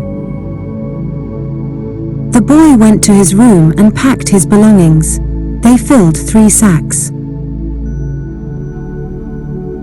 As he was leaving, he saw, in the corner of the room, his old shepherd's pouch. It was bunched up, and he had hardly thought of it for a long time. As he took his jacket out of the pouch, thinking to give it to someone in the street, the 2 stones fell to the floor. Urim and Thummim. It made the boy think of the old king, and it startled him to realize how long it had been since he had thought of him. For nearly a year, he had been working incessantly, thinking only of putting aside enough money so that he could return to Spain with pride. "Never stop dreaming," the old king had said. "Follow the omens." The boy picked up Urim and Thummim, and, once again, had the strange sensation that the old king was nearby. He had worked hard for a year, and the omens were that it was time to go. "I'm going to go back to doing just what I did before," the boy thought. Even though the sheep didn't teach me to speak Arabic. But the sheep had taught him something even more important, that there was a language in the world that everyone understood, a language the boy had used throughout the time that he was trying to improve things at the shop. It was the language of enthusiasm, of things accomplished with love and purpose, and as part of a search for something believed in and desired. Tangier was no longer a strange city, and he felt that, just as he had conquered this place, he could conquer the world. "When you want something, all the universe conspires to help you achieve it," the old king had said. But the old king hadn't said anything about being robbed, or about endless deserts, or about people who know what their dreams are but don't want to realize them. The old king hadn't told him that the pyramids were just a pile of stones, or that anyone could build one in his backyard. And he had forgotten to mention that, when you have enough money to buy a flock larger than the one you had before, you should buy it. The boy picked up his pouch and put it with his other things. He went down the stairs and found the merchant waiting on a foreign couple, while 2 other customers walked about the shop, drinking tea from crystal glasses. It was more activity than usual for this time of the morning. From where he stood, he saw for the first time that the old merchant's hair was very much like the hair of the old king. He remembered the smile of the candy seller, on his first day in Tangier, when he had nothing to eat and nowhere to go. That smile had also been like the old king's smile. "It's almost as if he had been here and left his mark," he thought. And yet, none of these people has ever met the old king. On the other hand, he said that he always appeared to help those who are trying to realize their personal legend. He left without saying goodbye to the crystal merchant. He didn't want to cry with the other people there. He was going to miss the place and all the good things he had learned. He was more confident in himself, though, and felt as though he could conquer the world. "But I'm going back to the fields that I know, to take care of my flock again." He said that to himself with certainty, but he was no longer happy with his decision. He had worked for an entire year to make a dream come true, and that dream, minute by minute, was becoming less important. Maybe because that wasn't really his dream. Who knows, maybe it's better to be like the crystal merchant, never go to Mecca, and just go through life wanting to do so, he thought, again trying to convince himself. But as he held Urim and Thummim in his hand, they had transmitted to him the strength and will of the old king. By coincidence, or maybe it was an omen, the boy thought he came to the bar he had entered on his first day there. The thief wasn't there, and the owner brought him a cup of tea.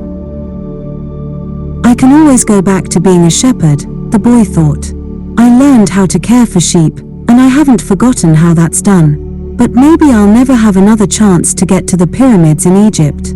The old man wore a breastplate of gold, and he knew about my past. He really was a king, a wise king. The hills of Andalusia were only 2 hours away, but there was an entire desert between him and the pyramids. Yet the boy felt that there was another way to regard his situation. He was actually 2 hours closer to his treasure. The fact that the 2 hours had stretched into an entire year didn't matter. know why I want to get back to my flock, he thought. I understand sheep. They're no longer a problem, and they can be good friends. On the other hand, I don't know if the desert can be a friend, and it's in the desert that I have to search for my treasure. If I don't find it, I can always go home. I finally have enough money, and all the time I need. Why not? He suddenly felt tremendously happy. He could always go back to being a shepherd. He could always become a crystal salesman again. Maybe the world had other hidden treasures, but he had a dream, and he had met with a king. That doesn't happen to just anyone. He was planning as he left the bar. He had remembered that one of the crystal merchant's suppliers transported his crystal by means of caravans that crossed the desert. He held Urim and Thummim in his hand. Because of those two stones, he was once again on the way to his treasure. I am always nearby, when someone wants to realize their personal legend, the old king had told him. What could it cost to go over to the supplier's warehouse and find out if the pyramids were really that far away? The Englishman was sitting on a bench in a structure that smelled of animals, sweat, and dust. It was part warehouse, part corral. I never thought I'd end up in a place like this, he thought, as he leafed through the pages of a chemical journal. 10 years at the university, and here I am in a corral. But he had to move on. He believed in omens. All his life and all his studies were aimed at finding the one true language of the universe. First he had studied Esperanto, then the world's religions, and now it was alchemy. He knew how to speak Esperanto, he understood all the major religions well, but he wasn't yet an alchemist. He had unraveled the truths behind important questions, but his studies had taken him to a point beyond which he could not seem to go. He had tried in vain to establish a relationship with an alchemist. But the alchemists were strange people, who thought only about themselves, and almost always refused to help him. Who knows, maybe they had failed to discover the secret of the master work, the philosopher's stone, and for this reason kept their knowledge to themselves. He had already spent much of the fortune left to him by his father, fruitlessly seeking the philosopher's stone.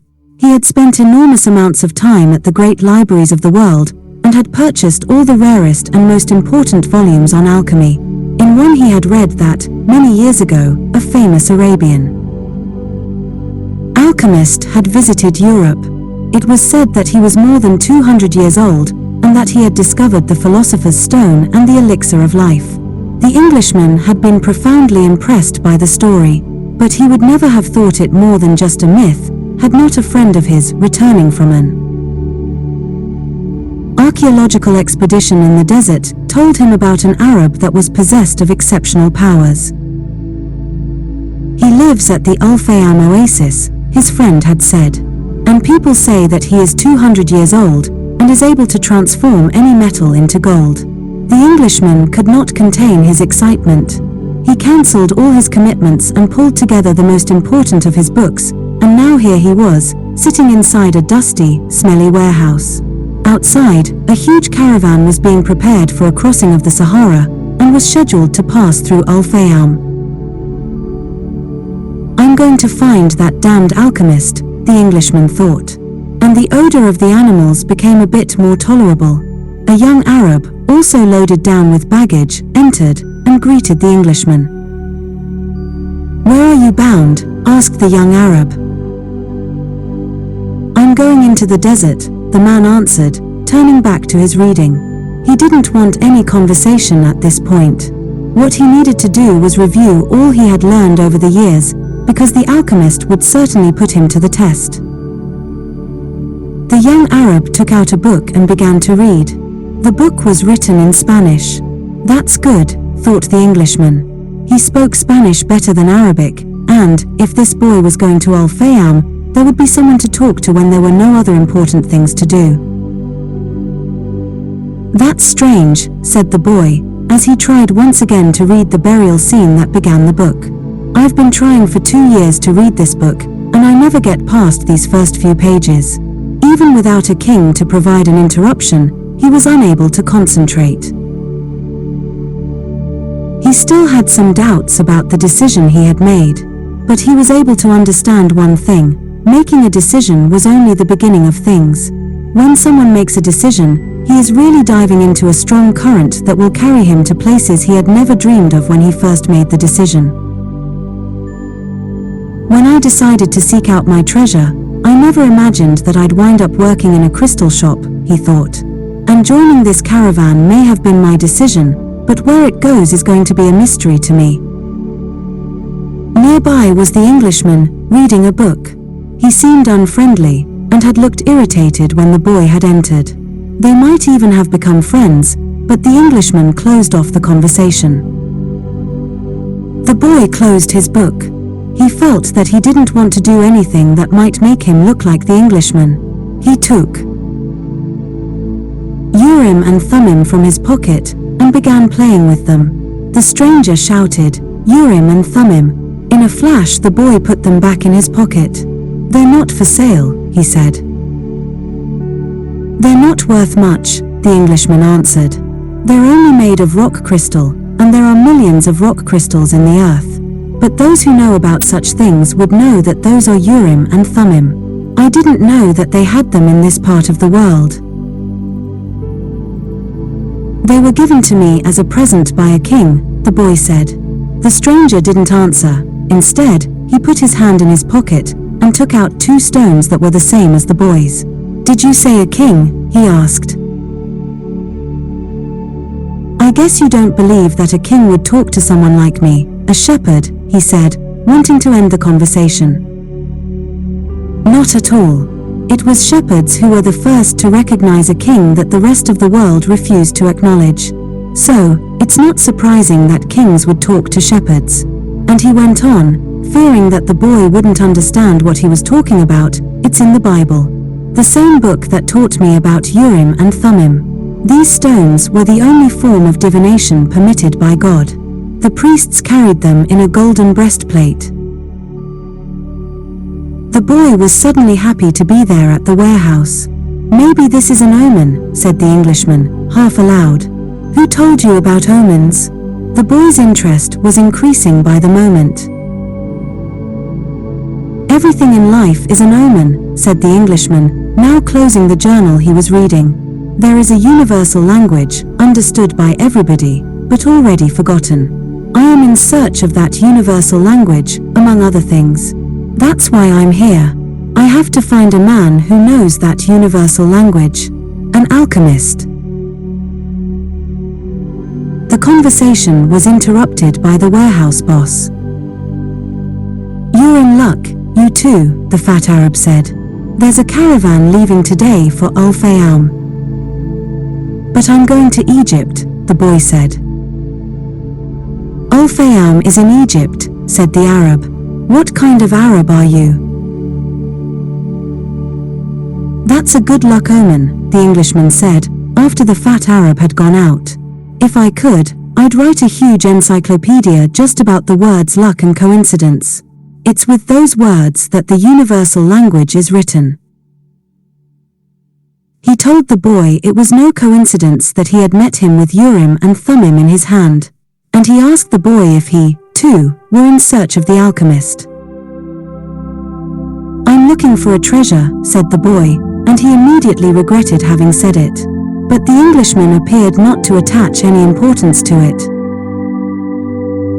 "In a way, so am I," he said. "I don't even know what alchemy is," the boy was saying, when the warehouse boss called to them to come outside. "I'm the leader of the caravan," said a dark-eyed, bearded man. "I hold the power of life and death for every person I take with me. The desert is a capricious lady, and sometimes she drives men crazy." There were almost 200 people gathered there, and 400 animals, camels, horses, mules, and fowl. In the crowd were women, children, and a number of men with swords at their belts and rifles slung on their shoulders. The Englishman had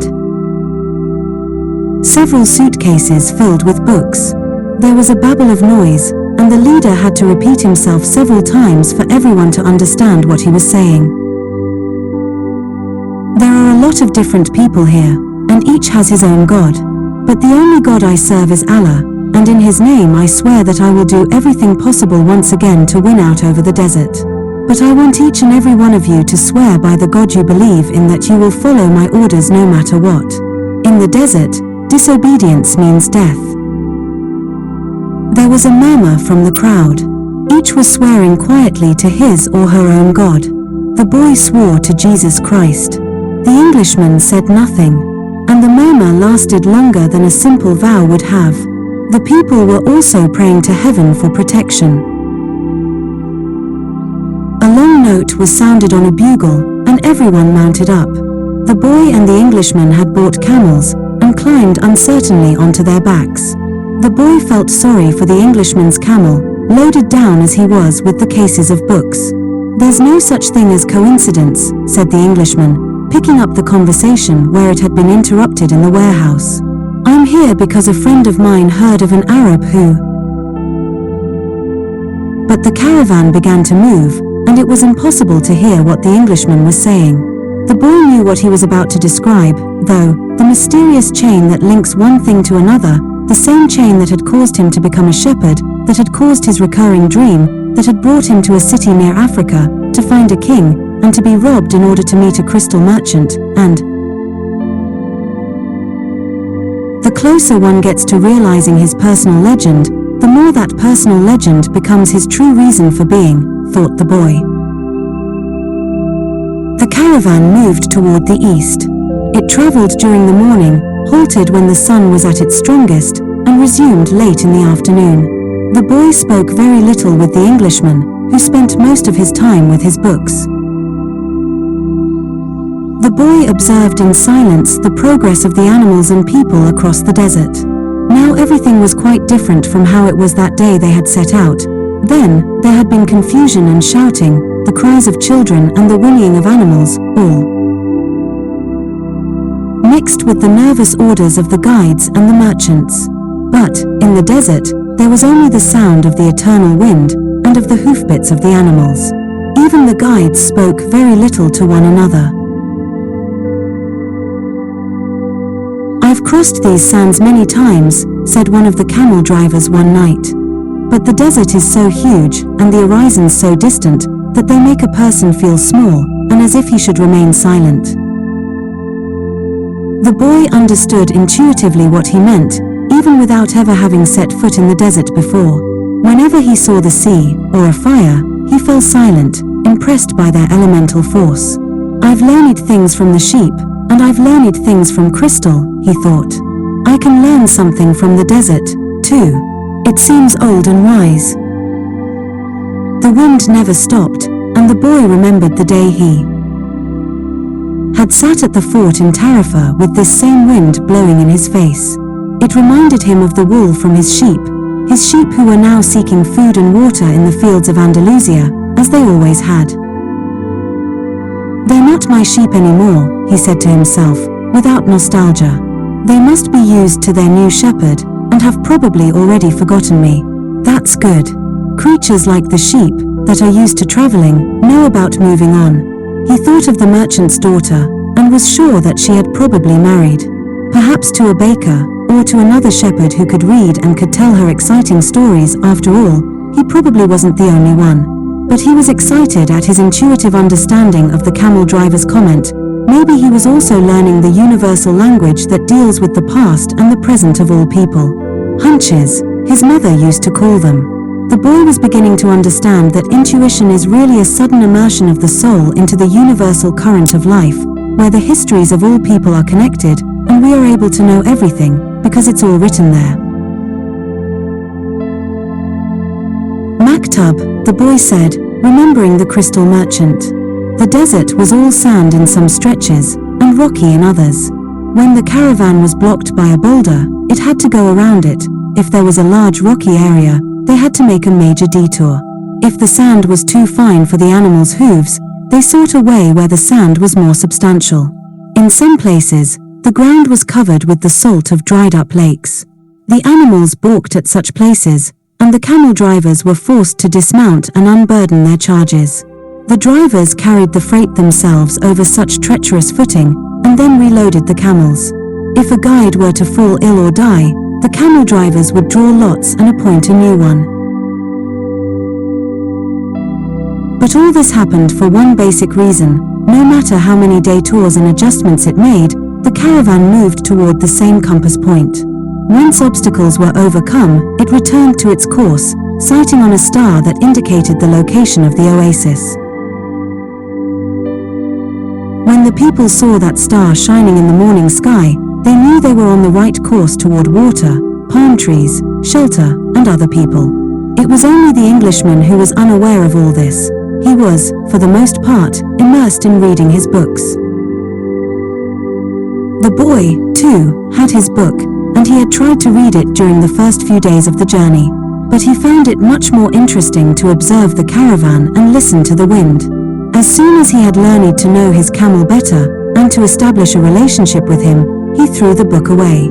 Although the boy had developed a superstition that each time he opened the book he would learn something important, he decided it was an unnecessary burden. He became friendly with the camel driver who traveled alongside him. At night, as they sat around the fire, the boy related to the driver his adventures as a shepherd. During one of these conversations, the driver told of his own life. "I used to live near El Kairam," he said. "I had my orchard, my children, and a life that would change not at all until I died. One year, when the crop was the best ever, we all went to Mecca, and I satisfied the only unmet obligation in my life. I could die happily, and that made me feel good. One day, the earth began to tremble, and the Nile overflowed its banks. It was something that I thought could happen only to others, never to me. My neighbors feared they would lose all their olive trees in the flood, and my wife was afraid that we would lose our children. I thought that everything I owned would be destroyed. The land was ruined, and I had to find some other way to earn a living. So now I'm a camel driver. But that disaster taught me to understand the word of Allah. People need not fear the unknown if they are capable of achieving what they need and want.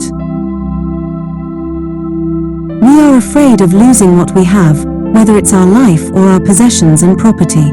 But this fear evaporates when we understand that our life stories and the history of the world were written by the same hand. Sometimes, their caravan met with another.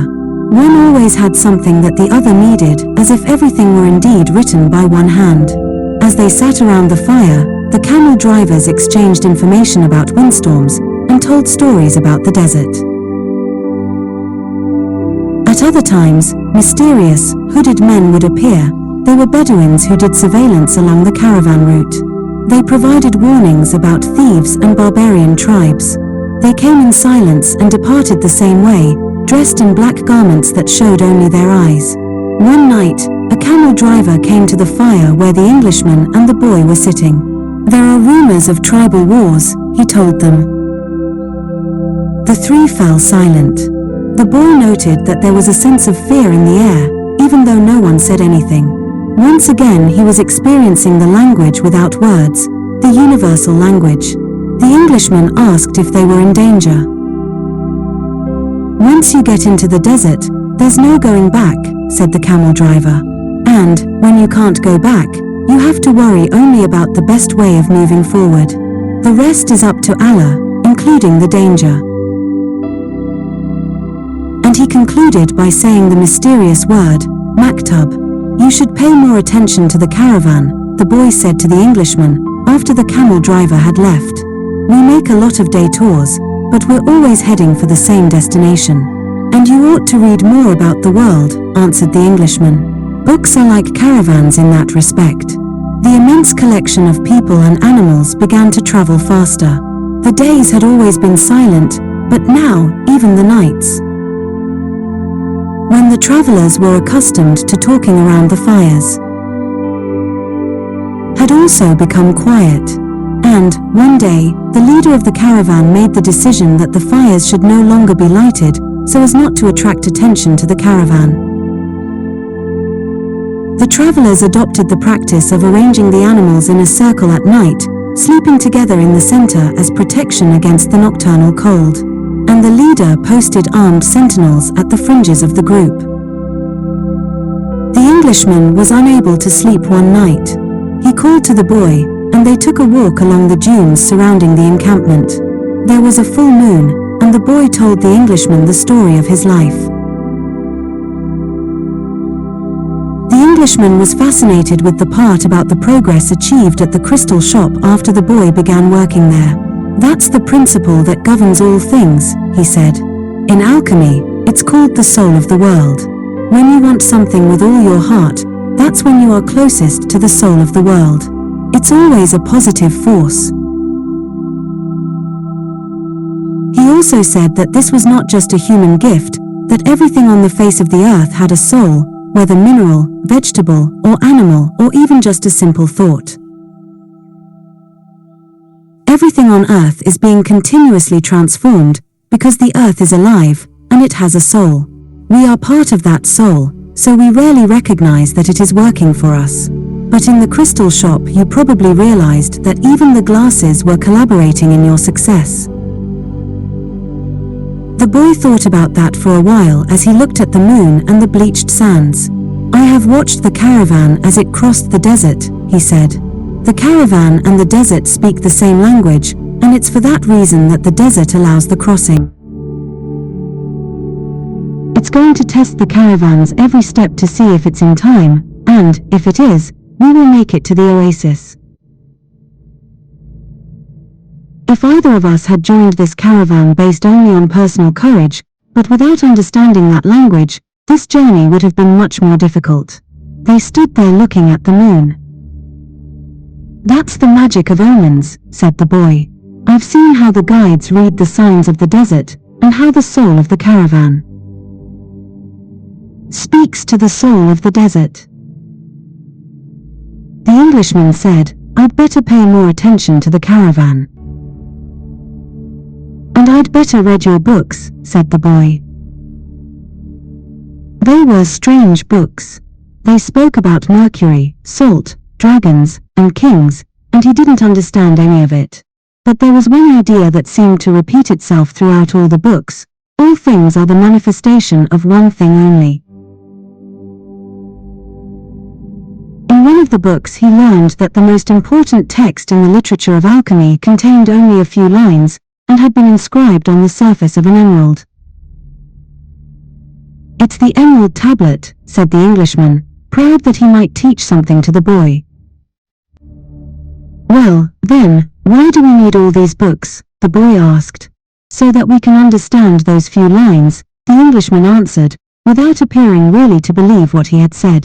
The book that most interested the boy told the stories of the famous alchemists. They were men who had dedicated their entire lives to the purification of metals in their laboratories. They believed that, if a metal were heated for many years, it would free itself of all its individual properties, and what was left would be the soul of the world. This soul of the world allowed them to understand anything on the face of the earth, because it was the language with which all things communicated.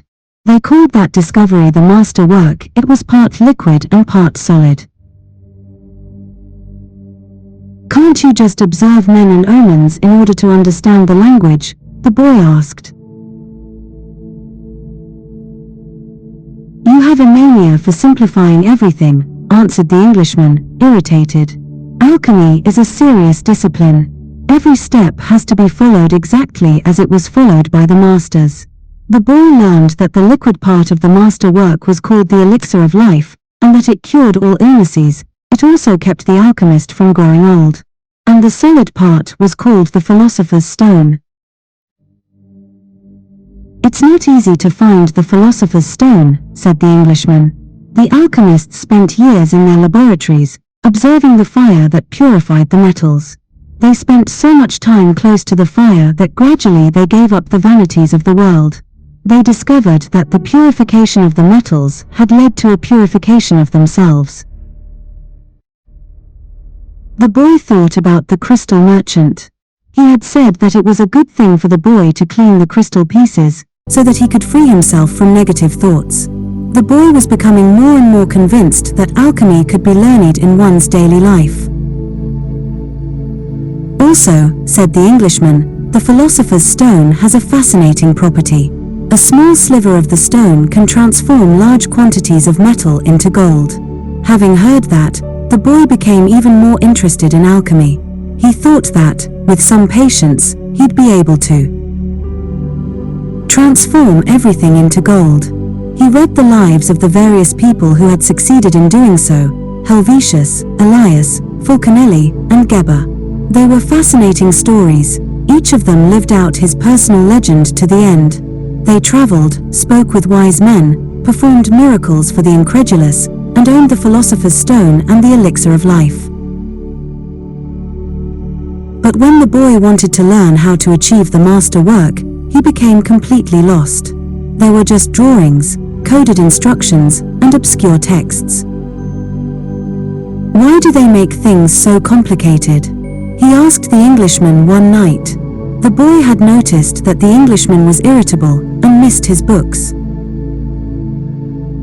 So that those who have the responsibility for understanding can understand, he said. Imagine if everyone went around transforming lead into gold. Gold would lose its value. It's only those who are persistent and willing to study things deeply who achieve the master work. That's why I'm here in the middle of the desert. I'm seeking a true alchemist who will help me to decipher the codes. When were these books written? The boy asked. Many centuries ago. They didn't have the printing press in those days, the boy argued. There was no way for everybody to know about alchemy. Why did they use such strange language, with so many drawings? The Englishman didn't answer him directly. He said that for the past few days he had been paying attention to how the caravan operated, but that he hadn't learned anything new. The only thing he had noticed was that talk of war was becoming more and more frequent. Then one day the boy returned the books to the Englishman. Did you learn anything? The Englishman asked, eager to hear what it might be. He needed someone to talk to so as to avoid thinking about the possibility of war. I learned that the world has a soul, and that whoever understands that soul can also understand the language of things. I learned that many alchemists realized their personal legends and wound up discovering the soul of the world, the philosopher's stone, and the elixir of life. But, above all, I learned that these things are all so simple that they could be written on the surface of an emerald. The Englishman was disappointed. The years of research, the magic symbols, the strange words, and the laboratory equipment, none of this had made an impression on the boy. His soul must be too primitive to understand those things, he thought. He took back his books and packed them away again in their bags. Go back to watching the caravan, he said. That didn't teach me anything, either. The boy went back to contemplating the silence of the desert and the sand raised by the animals. Everyone has his or her own way of learning things, he said to himself. His way isn't the same as mine, nor mine as his. But we're both in search of our personal legends, and I respect him for that.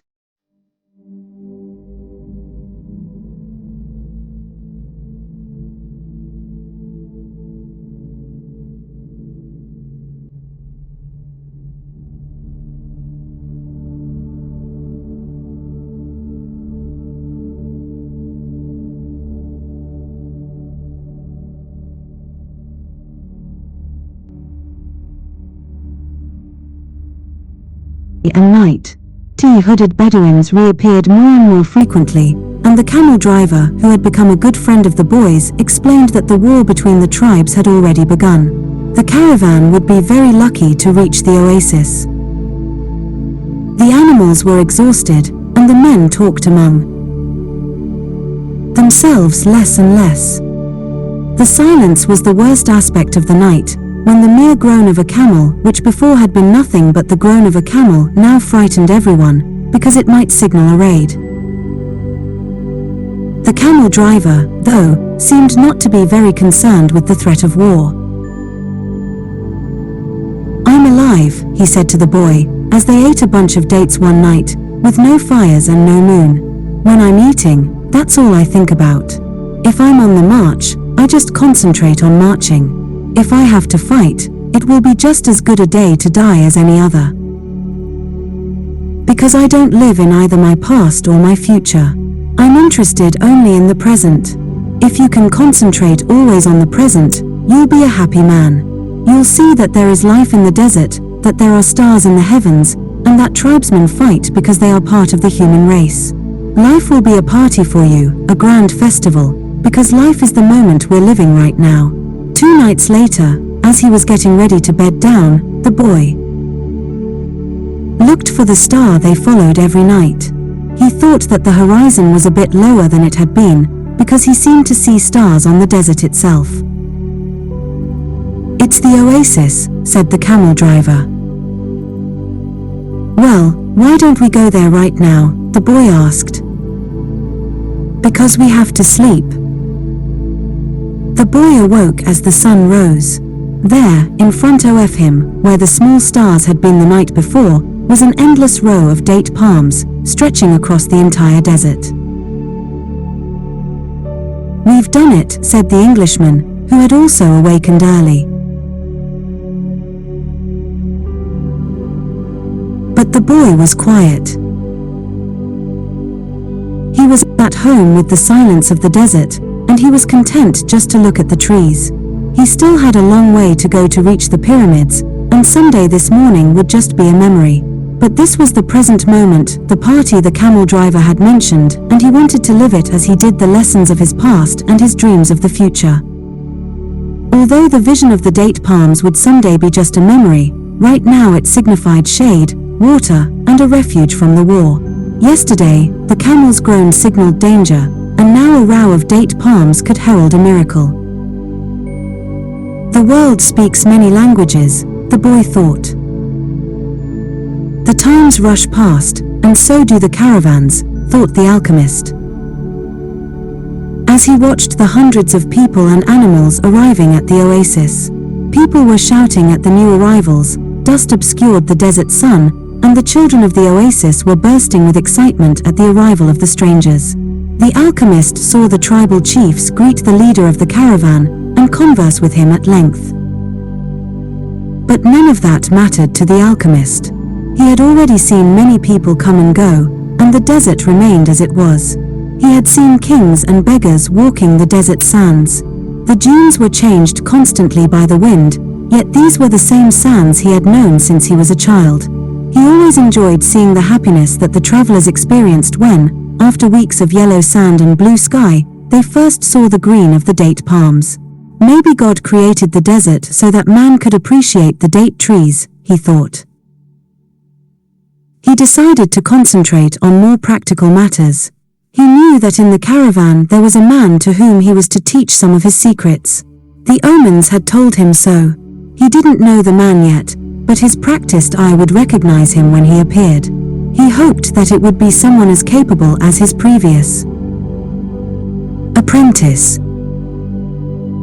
I don't know why these things have to be transmitted by word of mouth, he thought. It wasn't exactly that they were secrets. God revealed his secrets easily to all his creatures. He had only one explanation for this fact. Things have to be transmitted this way because they were made up from the pure life, and this kind of life cannot be captured in pictures or words. Because people become fascinated with pictures and words, and wind up forgetting the language of the world. The boy couldn't believe what he was seeing. The oasis, rather than being just a well surrounded by a few palm trees, as he had seen once in a geography book, was much larger than many towns back in Spain. There were 300 wells, 50,000 date trees, and innumerable colored tents spread among them.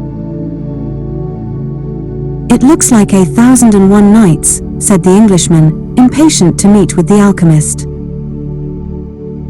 They were surrounded by children, curious to look at the animals and people that were arriving. The men of the oasis wanted to know if they had seen any fighting, and the women competed with one another for access to the cloth and precious stones brought by the merchants.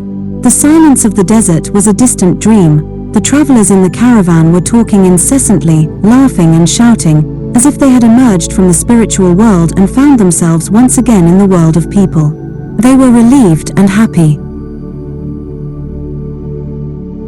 They had been taking careful precautions in the desert, but the camel driver explained to the boy that oases were always considered to be neutral territories, because the majority of the inhabitants were women and children. There were oases throughout the desert, but the tribesmen fought in the desert, leaving the oases as places of refuge.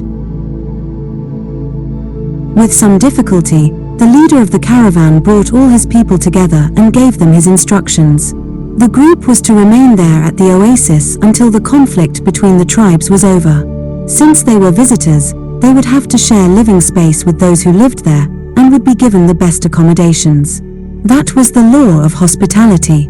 Then he asked that everyone, including his own sentinels, hand over their arms to the men appointed by the tribal chieftains. Those are the rules of war, the leader explained. The oases may not shelter armies or troops. To the boy's surprise, the Englishman took a chrome-plated revolver out of his bag and gave it to the men who were collecting the arms. "Why a revolver?" he asked. "It helped me to trust in people," the Englishman answered. Meanwhile, the boy thought about his treasure. The closer he got to the realization of his dream, the more difficult things became. It seemed as if what the old king had called beginner's luck were no longer functioning. In his pursuit of the dream, he was being constantly subjected to tests of his persistence and courage. So he could not be hasty nor impatient. If he pushed forward impulsively, he would fail to see the signs and omens left by God along his path. God placed them along my path. He had surprised himself with the thought. Until then, he had considered the omens to be things of this world, like eating or sleeping, or like seeking love or finding a job. He had never thought of them in terms of a language used by God to indicate what he should do. "Don't be impatient," he repeated to himself. "It's like the camel driver said, eat when it's time to eat, and move along when it's time to move along." That first day, everyone slept from exhaustion, including the Englishman. The boy was assigned a place far from his friend, in a tent with 5 other young men of about his age. They were people of the desert, and clamored to hear his stories about the great cities. The boy told them about his life as a shepherd, and was about to tell them of his experiences at the crystal shop when the Englishman came into the tent. "I've been looking for you all morning," he said, as he led the boy outside. "I need you to help me find out where the alchemist lives." First, they tried to find him on their own. An alchemist would probably live in a manner that was different from that of the rest of the people at the oasis, and it was likely that in his tent an oven was continuously burning. They searched everywhere, and found that the oasis was much larger than they could have imagined. There were hundreds of tents. "We've wasted almost the entire day," said the Englishman, sitting down with the boy near one of the wells. "Maybe we'd better ask someone," the boy suggested.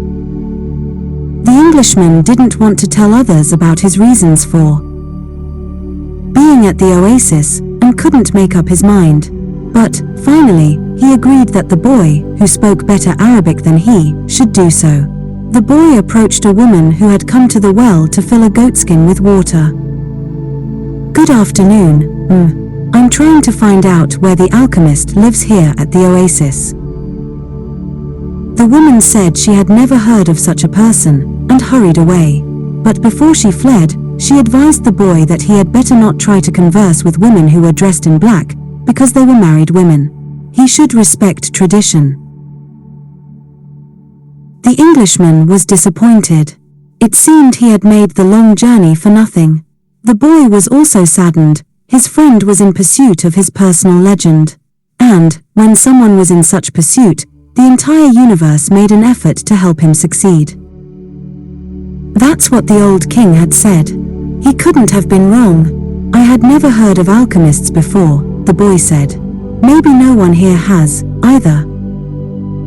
The Englishman's eyes lit up. "That's it. Maybe no one here knows what an alchemist is. Find out who it is who cures the people's illnesses."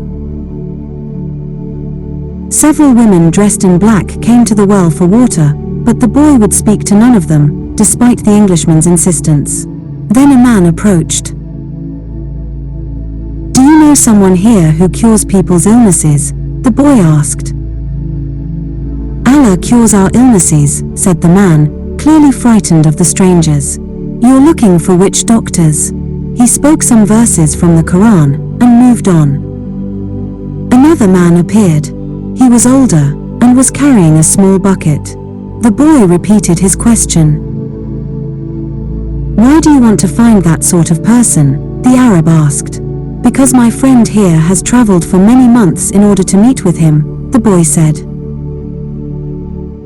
"If such a man is here at the oasis, he must be the very powerful one," said the old man after thinking for a few moments.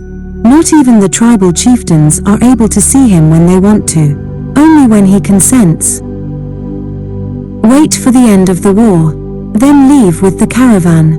Don't try to enter into the life of the oasis," he said, and walked away.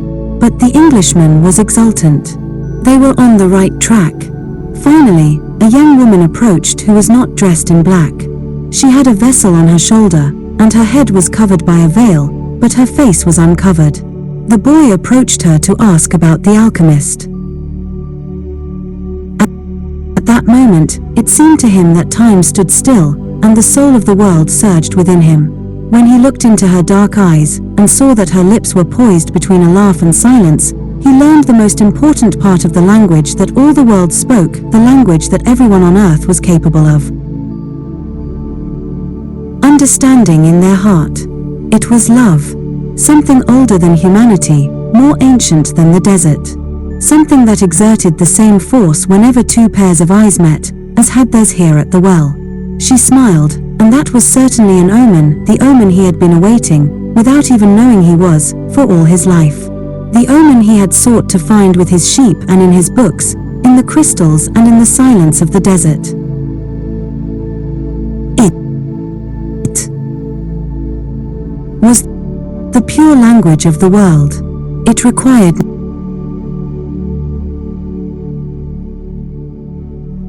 no explanation, just as the universe needs none as it travels through endless time. What the boy felt at that moment was that he was in the presence of the only woman in his life, and that, with no need for words, she recognized the same thing. He was more certain of it than of anything in the world. He had been told by his parents and grandparents that he must fall in love and really know a person before becoming committed. But maybe people who felt that way had never learned the universal language. Because, when you know that language, it's easy to understand that someone in the world awaits you, whether it's in the middle of the desert or in some great city. And when two such people encounter each other, and their eyes meet, the past and the future become unimportant. There is only that moment, and the incredible certainty that everything under the sun has been written by one hand only. It is the hand that evokes love, and creates a twin soul for every person in the world. Without such love, one's dreams would have no meaning. Maktub, thought the boy. The Englishman shook the boy. "Come on, ask her." The boy stepped closer to the girl, and when she smiled, he did the same. "What's your name?" he asked. "Fatima," the girl said, averting her eyes. "That's what some women in my country are called." "It's the name of the Prophet's daughter," Fatima said. The invaders carried the name everywhere.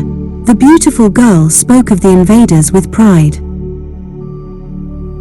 The Englishman prodded him, and the boy asked her about the man who cured people's illnesses. "That's the man who knows all the secrets of the world," she said. "He communicates with the genies of the desert." The genies were the spirits of good and evil, and the girl pointed to the south, indicating that it was there the strange man lived. Then she filled her vessel with water and left. The Englishman vanished, too, gone to find the alchemist. And the boy sat there by the well for a long time, remembering that one day in Tarifa the Levanter had brought to him the perfume of that woman, and realizing that he had loved her before he even knew she existed.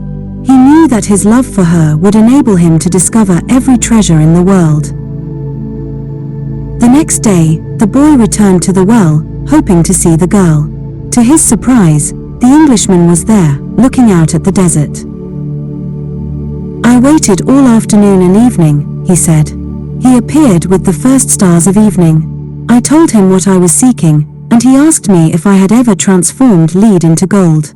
I told him that was what I had come here to learn. He told me I should try to do so. That's all he said, go and try." The boy didn't say anything. The poor Englishman had traveled all this way, only to be told that he should repeat what he had already done so many times. "So, then try," he said to the Englishman.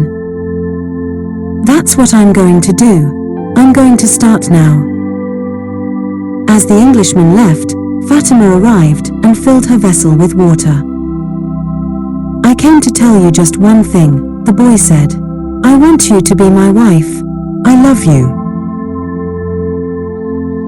The girl dropped the container, and the water spilled.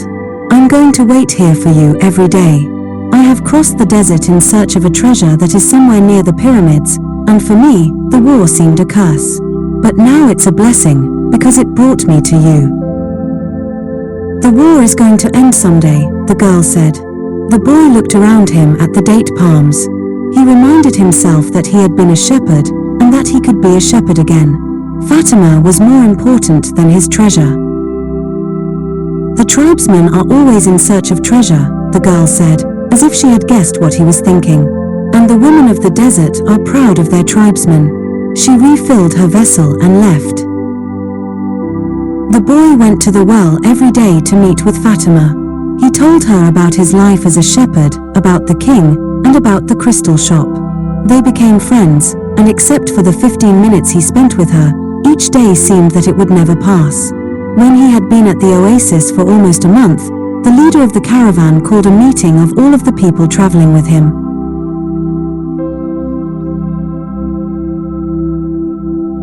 "We don't know when the war will end, so we can't continue our journey," he said. "The battles may last for a long time, perhaps even years. There are powerful forces on both sides, and the war is important to both armies. It's not a battle of good against evil. It's a war between forces that are fighting for the balance of power, and, when that type of battle begins, it lasts longer than others because Allah is on both sides." The people went back to where they were living, and the boy went to meet with Fatima that afternoon. He told her about the morning's meeting. "The day after we met," Fatima said, "you told me that you loved me. Then, you taught me something of the universal language and the soul of the world. Because of that, I have become a part of you." The boy listened to the sound of her voice, and thought it to be more beautiful than the sound of the wind in the date palms. "I have been waiting for you here at this oasis for a long time. I have forgotten about my past, about my traditions, and the way in which men of the desert expect women to behave. Ever since I was a child, I have dreamed that the desert would bring me a wonderful present. Now, my present has arrived, and it's you." The boy wanted to take her hand, but Fatima's hands held to the handles of her jug. "You have told me about your dreams, about the old king and your treasure. And you've told me about omens. So now, I fear nothing, because it was those omens that brought you to me. And I am a part of your dream, a part of your personal legend, as you call it. That's why I want you to continue toward your goal. If you have to wait until the war is over, then wait. But if you have to go before then, go on in pursuit of your dream. The dunes are changed by the wind, but the desert never changes. That's the way it will be with our love for each other." "Maktab," she said, "if I am really a part of your dream, you'll come back one day." The boy was sad as he left her that day. He thought of all the married shepherds he had known. They had a difficult time convincing their wives that they had to go off into distant fields. Love required them to stay with the people they loved. He told Fatima that, at their next meeting. "The desert takes our men from us, and they don't always return," she said. "We know that, and we are used to it. Those who don't return become a part of the clouds, a part of the animals that hide in the ravines and of the water that comes from the earth. They become a part of everything. They become the soul of the world. Some do come back. And then the other women are happy because they believe that their men may one day return, as well. I used to look at those women and envy them their happiness. Now, I too will be one of the women who wait. I'm a desert woman, and I'm proud of that. I want my husband to wander as free as the wind that shapes the dunes. And, if I have to, I will accept the fact that he has become a part of the clouds, and the animals, and the water of the desert." The boy went to look for the Englishman. He wanted to tell him about Fatima. He was surprised when he saw that the Englishman had built himself a furnace outside his tent. It was a strange furnace, fueled by firewood, with a transparent flask heating on top. As the Englishman stared out at the desert, his eyes seemed brighter than they had when he was reading his books. "This is the first phase of the job," he said. "I have to separate out the sulfur. To do that successfully, I must have no fear of failure. It was my fear of failure that first kept me from attempting the master work. Now, I'm beginning what I could have started 10 years ago. But I'm happy at least that I didn't wait 20 years. He continued to feed the fire, and the boy stayed on until the desert turned pink in the setting sun. He felt the urge to go out into the desert, to see if its silence held the answers to his questions. He wandered for a while, keeping the date palms of the oasis within sight. He listened to the wind, and felt the stones beneath his feet. Here and there, he found a shell, and realized that the desert, in remote times, had been a sea. He sat on a stone, and allowed himself to become hypnotized by the horizon. He tried to deal with the concept of love as distinct from possession, and couldn't separate them. But Fatima was a woman of the desert, and, if anything could help him to understand, it was the desert. As he sat there thinking, he sensed movement above him. Looking up, he saw a pair of hawks flying high in the sky. He watched the hawks as they drifted on the wind. Although their flight appeared to have no pattern, it made a certain kind of sense to the boy. It was just that he couldn't grasp what it meant. He followed the movement of the birds, trying to read something into it. Maybe these desert birds could explain to him the meaning of love without ownership. He felt sleepy. In his heart, he wanted to remain awake, but he also wanted to sleep. I am learning the language of the world, and everything in the world is beginning to make sense to me. Even the flight of the hawks, he said to himself. And, in that mood, he was grateful to be in love. When you are in love, things make even more sense, he thought. Suddenly, one of the hawks made a flashing dive through the sky, attacking the other. As it did so, a sudden, fleeting image came to the boy, an army, with its swords at the ready, riding into the oasis. The vision vanished immediately, but it had shaken him. He had heard people speak of mirages, and had already seen some himself. They were desires that, because of their intensity, materialized over the sands of the desert. But he certainly didn't desire that an army invade the oasis. He wanted to forget about the vision, and return to his meditation. He tried again to concentrate on the pink shades of the desert, and its stones. But there was something there in his heart that wouldn't allow him to do so. Always heed the omens, the old king had said. The boy recalled what he had seen in the vision, and sensed that it was actually going to occur. He rose, and made his way back toward the palm trees. Once again, he perceived the many languages in the things about him. This time, the desert was safe, and it was the oasis that had become dangerous. The camel driver was seated at the base of a palm tree, observing the sunset. He saw the boy appear from the other side of the dunes. An army is coming, the boy said. I had a vision. The desert fills men's hearts with visions, the camel driver answered. But the boy told him about the hawks, that he had been watching their flight, and had suddenly felt himself to have plunged to the soul of the world. The camel driver understood what the boy was saying. He knew that any given thing on the face of the earth could reveal the history of all things. One could open a book to any page, or look at a person's hand.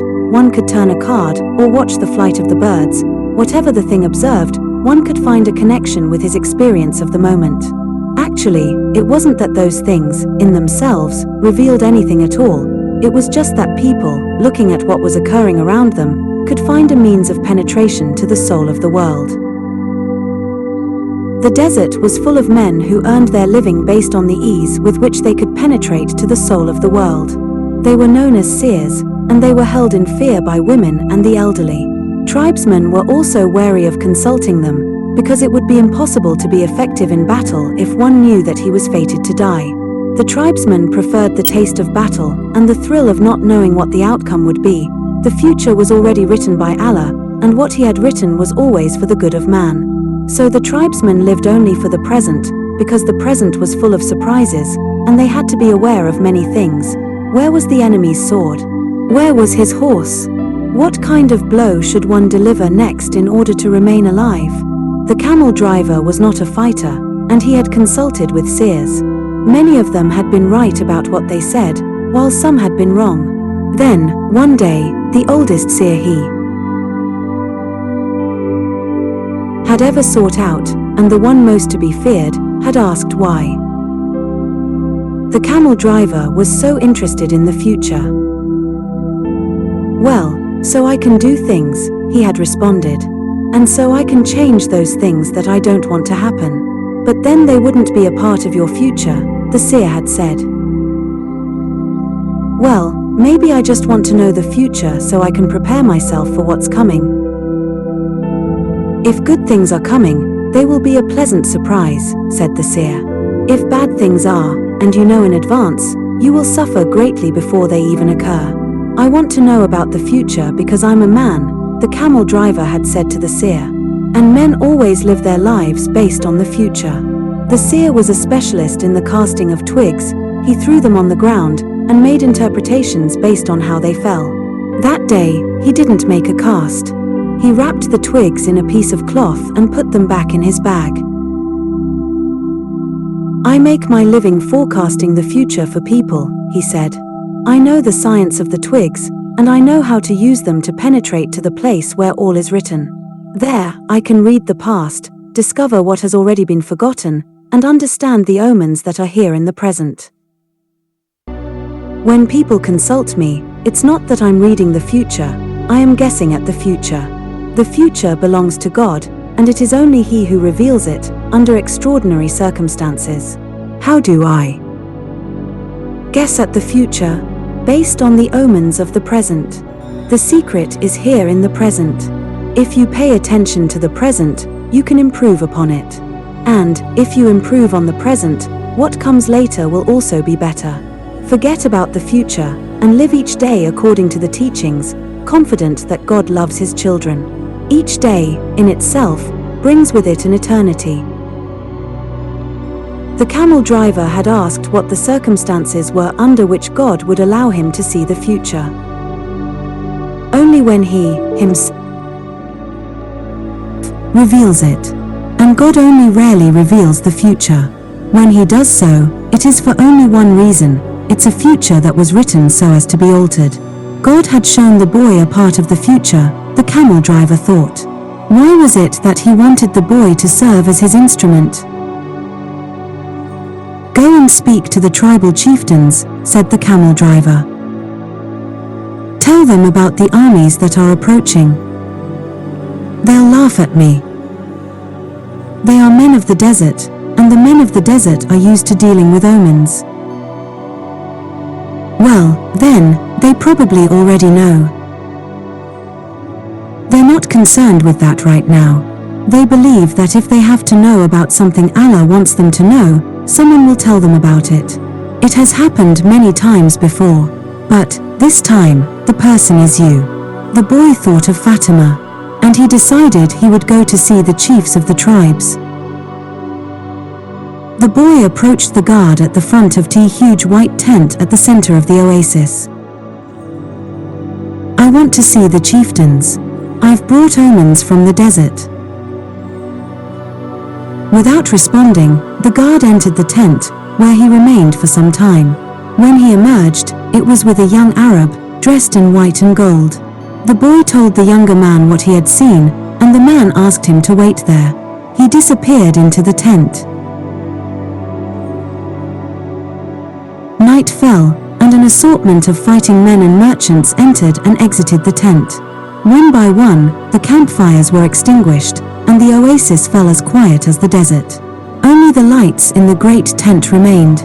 During all this time, the boy thought about Fatima, and he was still unable to understand his last conversation with her. Finally, after hours of waiting, the guard bade the boy enter. The boy was astonished by what he saw inside. Never could he have imagined that, there in the middle of the desert, there existed a tent like this one. The ground was covered with the most beautiful carpets he had ever walked upon, and from the top of the structure hung lamps of hand-wrought gold, each with a lighted candle. The tribal chieftains were seated at the back of the tent in a semicircle, resting upon richly embroidered silk cushions. Servants came and went with silver trays laden with spices and tea. Other servants maintained the fires in the hookahs. The atmosphere was suffused with the sweet scent of smoke. There were 8 chieftains, but the boy could see immediately which of them was the most important, an Arab dressed in white and gold, seated at the center of the semicircle. At his side was the young Arab the boy had spoken with earlier. "Who is this stranger who speaks of omens?" asked one of the chieftains, eyeing the boy. "It is I," the boy answered. And he told what he had seen. "Why would the desert reveal such things to a stranger, when it knows that we have been here for generations?" said another of the chieftains. "Because my eyes are not yet accustomed to the desert," the boy said. "I can see things that eyes habituated to the desert might not see. And also because I know about the soul of the world," he thought to himself. "The oasis is neutral ground.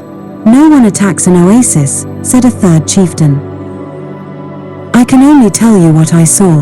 If you don't want to believe me, you don't have to do anything about it." The men fell into an animated discussion. They spoke in an Arabic dialect that the boy didn't understand, but, when he made to leave, the guard told him to stay. The boy became fearful. The omens told him that something was wrong. He regretted having spoken to the camel driver about what he had seen in the desert. Suddenly, the elder at the center smiled almost imperceptibly, and the boy felt better. The man hadn't participated in the discussion, and, in fact, hadn't said a word up to that point. But the boy was already used to the language of the world, and he could feel the vibrations of peace throughout the tent. Now his intuition was that he had been right in coming. The discussion ended. The chieftains were silent for a few moments as they listened to what the old man was saying. Then he turned to the boy. This time his expression was cold and distant.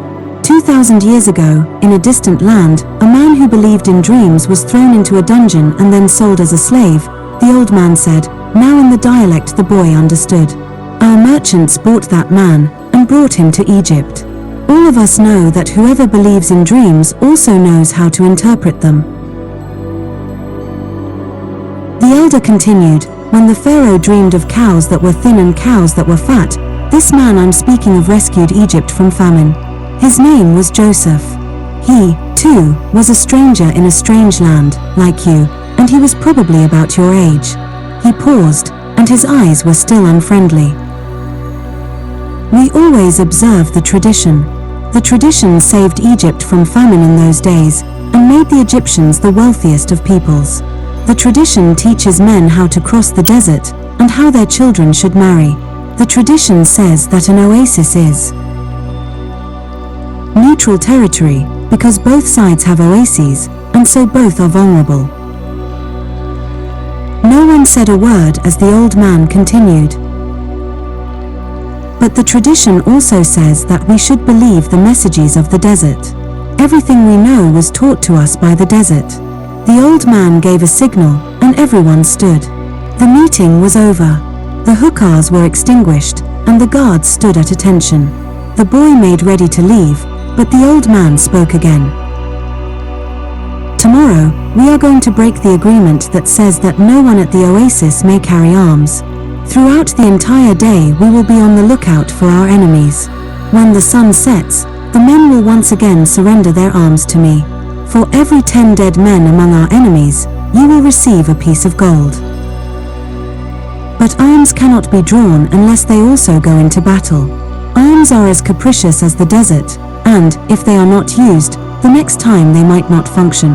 If at least one of them hasn't been used by the end of the day tomorrow, one will be used on you. When the boy left the tent, the oasis was illuminated only by the light of the full moon. He was 20 minutes from his tent, and began to make his way there.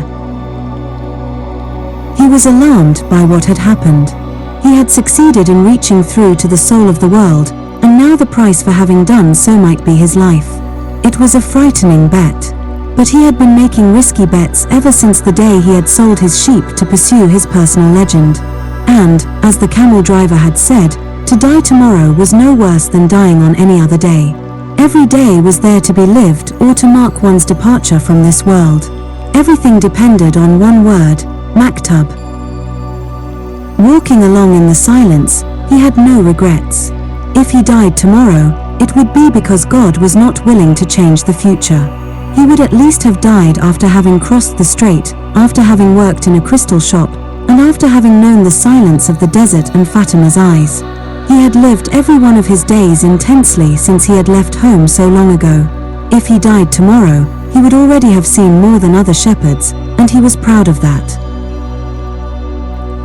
Suddenly he heard a thundering sound, and he was thrown to the ground by a wind such as he had never known. The area was swirling in dust so intense that it hid the moon from view. Before him was an enormous white horse, rearing over him with a frightening scream. When the blinding dust had settled a bit, the boy trembled at what he saw. Astride the animal was a horseman dressed completely in black, with a falcon perched on his left shoulder. He wore a turban and his entire face, except for his eyes, was covered with a black kerchief. He appeared to be a messenger from the desert, but his presence was much more powerful than that of a mere messenger. The strange horseman drew an enormous, curved sword from a scabbard mounted on his saddle. The steel of its blade glittered in the light of the moon. "Who dares to read the meaning of the flight of the hawks?" he demanded, so loudly that his words seemed to echo through the 50,000 palm trees of Al-Fayoum. "It is I who dared to do so," said the boy. He was reminded of the image of Santiago Matamoros, mounted on his white horse, with the infidels beneath his hooves. This man looked exactly the same, except that now the roles were reversed. "It is I who dared to do so," he repeated, and he lowered his head to receive a blow from the sword. "Many lives will be saved, because I was able to see through to the soul of the world." The sword didn't fall. Instead, the stranger lowered it slowly, until the point touched the boy's forehead. It drew a droplet of blood. The horseman was completely immobile, as was the boy. It didn't even occur to the boy to flee. In his heart, he felt a strange sense of joy. He was about to die in pursuit of his personal legend. And for Fatima, the omens had been true, after all.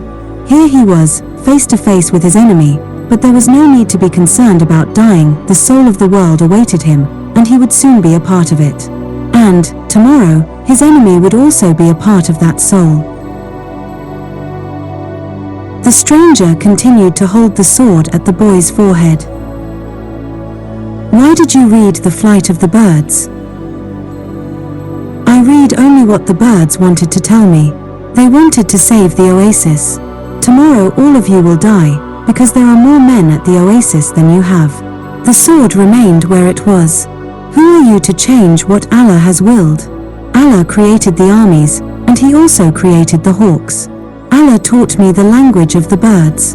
Everything has been written by the same hand, the boy said, remembering the camel driver's words. The stranger withdrew the sword from the boy's forehead, and the boy felt immensely relieved. But he still couldn't flee. Be careful with your prognostications, said the stranger. When something is written, there is no way to change it. All I saw was an army, said the boy. I didn't see the outcome of the battle. The stranger seemed satisfied with the answer, but he kept the sword in his hand. What is a stranger doing in a strange land? I am following my personal legend. It's not something you would understand. The stranger placed his sword in its scabbard, and the boy relaxed. I had to test your courage, the stranger said. Courage is the quality most essential to understanding the language of the world. The boy was surprised. The stranger was speaking of things that very few people knew about. You must not let up, even after having come so far, he continued. You must love the desert, but never trust it completely. Because the desert tests all men, it challenges every step, and kills those who become distracted. What he said reminded the boy of the old king. If the warriors come here, and your head is still on your shoulders at sunset, come and find me, said the stranger. The same hand that had brandished the sword now held a whip. The horse reared again, raising a cloud of dust. Where do you live? Shouted the boy, as the horseman rode away. The hand with the whip pointed to the south. The boy had met the alchemist. Next morning, there were 2,000 armed men scattered throughout the palm trees at Al-Fayoum. Before the sun had reached its high point, 500 tribesmen appeared on the horizon. The mounted troops entered the oasis from the north. It appeared to be a peaceful expedition, but they all carried arms hidden in their robes. When they reached the white tent at the center of Al-Fayoum, they withdrew their scimitars and rifles. And they attacked an empty tent. The men of the oasis surrounded the horsemen from the desert, and within half an hour all but one of the intruders were dead. The children had been kept at the other side of a grove of palm trees, and saw nothing of what had happened. The women had remained in their tents, praying for the safekeeping of their husbands, and saw nothing of the battle, either. Were it not for the bodies there on the ground, it would have appeared to be a normal day at the oasis. The only tribesman spared was the commander of the battalion. That afternoon, he was brought before the tribal chieftains, who asked him why he had violated the tradition. The commander said that his men had been starving and thirsty, exhausted from many days of battle, and had decided to take the oasis so as to be able to return to the war. The tribal chieftain said that he felt sorry for the tribesmen, but that the tradition was sacred. He condemned the commander to death without honor. Rather than being killed by a blade or a bullet, he was hanged from a dead palm tree, where his body twisted in the desert wind. The tribal chieftain called for the boy, and presented him with 50 pieces of gold. He repeated his story about Joseph of Egypt, and asked the boy to become the counselor of the oasis. When the sun had set, and the first stars made their appearance, the boy started to walk to the south. He eventually sighted a single tent, and a group of Arabs passing by told the boy that it was a place inhabited by genies. But the boy sat down and waited. Not until the moon was high did the alchemist ride into view. He carried 2 dead hawks over his shoulder. I am here, the boy said. You shouldn't be here, the alchemist answered. Or is it your personal legend that brings you here? With the wars between the tribes, it's impossible to cross the desert. So I have come here. The alchemist dismounted from his horse and signaled that the boy should enter the tent with him. It was a tent like many at the oasis. The boy looked around for the ovens and other apparatus used in alchemy, but saw none. There were only some books in a pile, a small cooking stove, and the carpets, covered with mysterious designs. "Sit down. We'll have something to drink and eat these hawks," said the alchemist. The boy suspected that they were the same hawks he had seen on the day before, but he said nothing. The alchemist lighted the fire, and soon a delicious aroma filled the tent. It was better than the scent of the hookahs. "Why did you want to see me?" the boy asked. "Because of the omens," the alchemist answered. "The wind told me you would be coming, and that you would need help." "It's not I the wind spoke about. It's the other foreigner, the Englishman. He's the one that's looking for you. He has other things to do first. But he's on the right track. He has begun to try to understand the desert." "And what about me?" "When a person really desires something, all the universe conspires to help that person to realize his dream," said the alchemist, echoing the words of the old king. The boy understood. Another person was there to help him toward his personal legend. "So you are going to instruct me?" "No. You already know all you need to know. I am only going to point you in the direction of your treasure." "But there's a tribal war," the boy reiterated. "I know what's happening in the desert. I have already found my treasure. I have a camel, I have my money from the crystal shop, and I have 50 gold pieces. In my own country, I would be a rich man. But none of that is from the pyramids," said the alchemist. "I also have Fatima. She is a treasure greater than anything else I have won. She wasn't found at the pyramids, either." They ate in silence. The alchemist opened a bottle and poured a red liquid into the boy's cup. It was the most delicious wine he had ever tasted. "Isn't wine prohibited here?" the boy asked.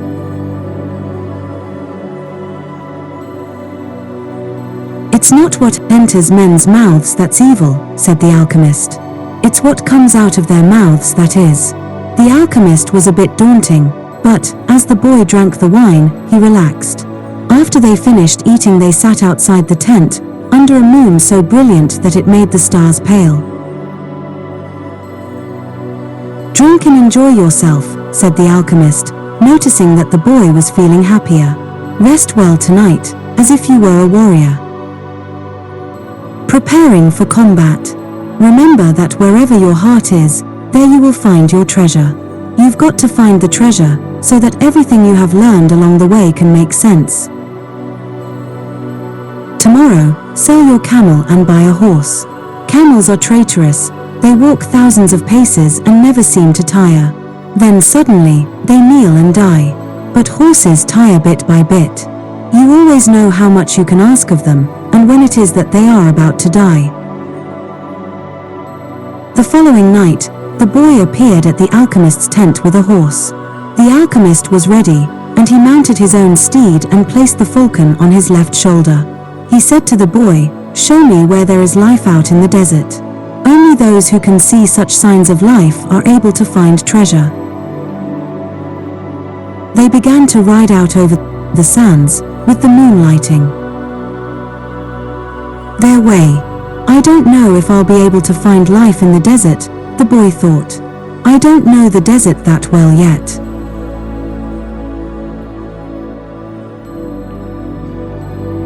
He wanted to say so to the alchemist, but he was afraid of the man. They reached the rocky place where the boy had seen the hawks in the sky, but now there was only silence and the wind. "I don't know how to find life in the desert," the boy said. "I know that there is life here, but I don't know where to look." "Life attracts life," the alchemist answered.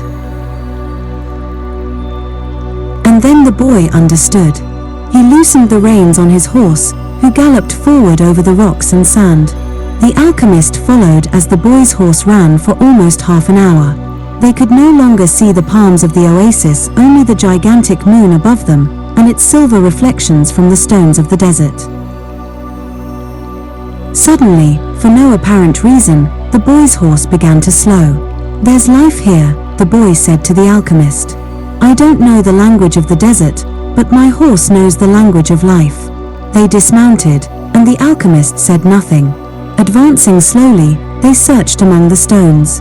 The alchemist stopped abruptly and bent to the ground. There was a hole there among the stones. The alchemist put his hand into the hole, and then his entire arm up to his shoulder. Something was moving there, and the alchemist's eyes, the boy could see only his eyes, squinted with his effort. His arm seemed to be battling with whatever was in the hole. Then, with a motion that startled the boy, he withdrew his arm and leaped to his feet. In his hand, he grasped a snake by the tail. The boy leapt as well, but away from the alchemist.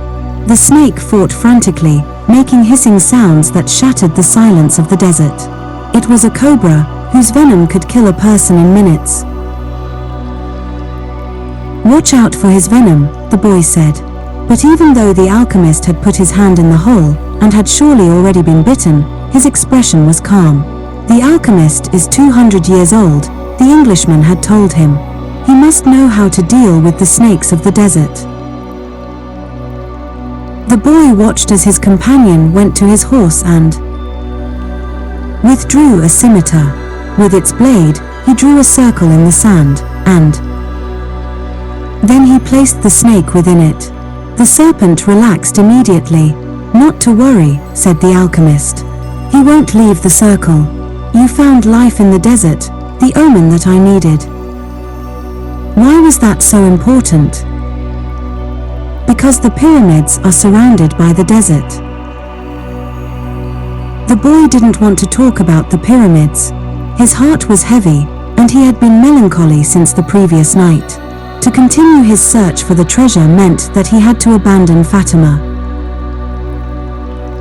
"I'm going to guide you across the desert," the alchemist said. "I want to stay at the oasis," the boy answered.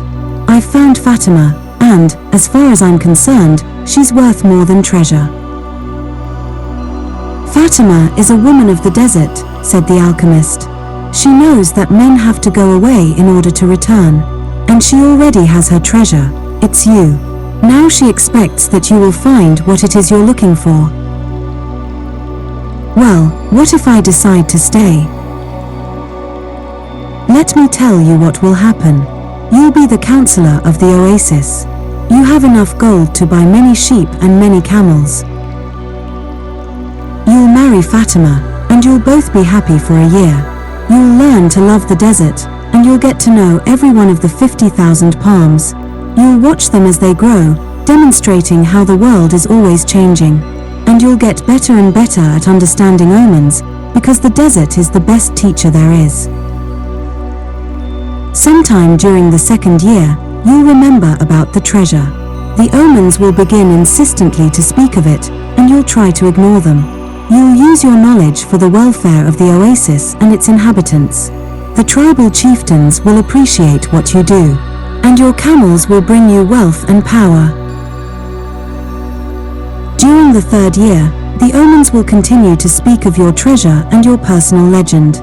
You'll walk around, night after night, at the oasis, and Fatima will be unhappy because she'll feel it was she who interrupted your quest. But you will love her, and she'll return your love. You'll remember that she never asked you to stay, because a woman of the desert knows that she must await her man. So you won't blame her. But many times you'll walk the sands of the desert, thinking that maybe you could have left, that you could have trusted more in your love for Fatima. Because what kept you at the oasis was your own fear that you might never come back. At that point, the omens will tell you that your treasure is buried forever. Then, sometime during the fourth year, the omens will abandon you, because you've stopped listening to them. The tribal chieftains will see that, and you'll be dismissed from your position as counselor. But, by then, you'll be a rich merchant, with many camels and a great deal of merchandise. You'll spend the rest of your days knowing that you didn't pursue your personal legend, and that now it's too late. You must understand that love never keeps a man from pursuing his personal legend. If he abandons that pursuit, it's because it wasn't true love, the love that speaks the language of the world. The alchemist erased the circle in the sand, and the snake slithered away among the rocks. The boy remembered the crystal merchant who had always wanted to go to Mecca, and the Englishman in search of the alchemist. He thought of the woman who had trusted in the desert. And he looked out over the desert that had brought him to the woman he loved. They mounted their horses, and this time it was the boy who followed the alchemist back to the oasis. The wind brought the sounds of the oasis to them, and the boy tried to hear Fatima's voice. But that night, as he had watched the cobra within the circle, the strange horseman with the falcon on his shoulder had spoken of love and treasure, of the women of the desert and of his personal legend. "I'm going with you," the boy said, and he immediately felt peace in his heart. "We'll leave tomorrow before sunrise," was the alchemist's only response. The boy spent a sleepless night. 2 hours before dawn, he awoke one of the boys who slept in his tent and asked him to show him where Fatima lived. They went to her tent, and the boy gave his friend enough gold to buy a sheep. Then he asked his friend to go into the tent where Fatima was sleeping and to awaken her and tell her that he was waiting outside. The young Arab did as he was asked and was given enough gold to buy yet another sheep. "Now leave us alone," said the boy to the young Arab. The Arab returned to his tent to sleep, proud to have helped the counselor of the oasis and happy at having enough money to buy himself some sheep. Fatima appeared at the entrance to the tent. The two walked out among the palms. The boy knew that it was a violation of the tradition, but that didn't matter to him now. "I'm going away," he said, "and I want you to know that I'm coming back. I love you because—" "Don't say anything," Fatima interrupted. "One is loved because one is loved. No reason is needed for loving." But the boy continued, "I had a dream, and I met with a king. I sold crystal and crossed the desert. And, because the tribes declared war, I went to the well, seeking the alchemist. So, I love you because the entire universe conspired to help me find you." The two embraced. It was the first time either had touched the other. "I'll be back," the boy said. "Before this, I always looked to the desert with longing," said Fatima. "Now it will be with hope. My father went away one day, but he returned to my mother, and he has always come back since." Then they said nothing else. They walked a bit farther among the palms, and then the boy left her at the entrance to her tent. "I'll return, just as your father came back to your mother," he said. He saw that Fatima's eyes were filled with tears. "You're crying." "I'm a woman of the desert," she said, averting her face. "But above all, I'm a woman." Fatima went back to her tent, and, when daylight came, she went out to do the chores she had done for years. But everything had changed. The boy was no longer at the oasis, and the oasis would never again have the same meaning it had had only yesterday. It would no longer be a place with 50,000 palm trees and 300 wells, where the pilgrims arrived, relieved at the end of their long journeys. From that day on, the oasis would be an empty place for her. From that day on, it was the desert that would be important. She would look to it every day, and would try to guess which star the boy was following in search of his treasure.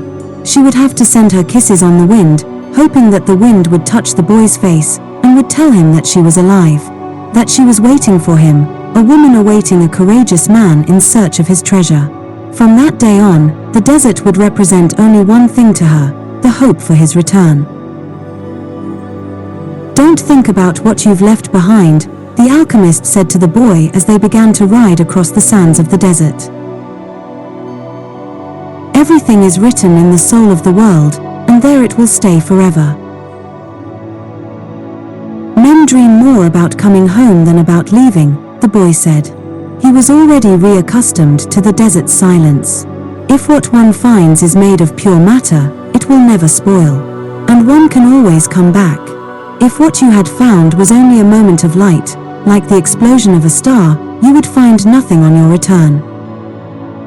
The man was speaking the language of alchemy, but the boy knew that he was referring to Fatima. It was difficult not to think about what he had left behind. The desert, with its endless monotony, put him to dreaming. The boy could still see the palm trees, the wells, and the face of the woman he loved. He could see the Englishman at his experiments, and the camel driver who was a teacher without realizing it. Maybe the alchemist has never been in love, the boy thought. The alchemist rode in front, with the falcon on his shoulder. The bird knew the language of the desert well, and whenever they stopped, he flew off in search of game. On the first day he returned with a rabbit, and on the second with 2 birds. At night, they spread their sleeping gear and kept their fires hidden. The desert nights were cold, and were becoming darker and darker as the phases of the moon passed. They went on for a week. Speaking only of the precautions they needed to follow in order to avoid the battles between the tribes. The war continued, and at times the wind carried the sweet, sickly smell of blood. Battles had been fought nearby, and the wind reminded the boy that there was the language of omens, always ready to show him what his eyes had failed to observe. On the 7th day, the alchemist decided to make camp earlier than usual. The falcon flew off to find game, and the alchemist offered his water container to the boy. "You are almost at the end of your journey," said the alchemist. "I congratulate you for having pursued your personal legend. And you've told me nothing along the way," said the boy. "I thought you were going to teach me some of the things you know. A while ago, I rode through the desert with a man who had books on alchemy, but I wasn't able to learn anything from them." "There is only one way to learn," the alchemist answered. "It's through action. Everything you need to know you have learned through your journey. You need to learn only one thing more." The boy wanted to know what that was, but the alchemist was searching the horizon, looking for the falcon. "Why are you called the alchemist?" "Because that's what I am." "And what went wrong when other alchemists tried to make gold and were unable to do so?" "They were looking only for gold," his companion answered. "They were seeking the treasure of their personal legend, without wanting actually to live out the personal legend." "What is it that I still need to know?" the boy asked. But the alchemist continued to look to the horizon. And finally the falcon returned with their meal. They dug a hole and lit their fire in it, so that the light of the flames would not be seen. "I'm an alchemist simply because I'm an alchemist," he said, as he prepared the meal.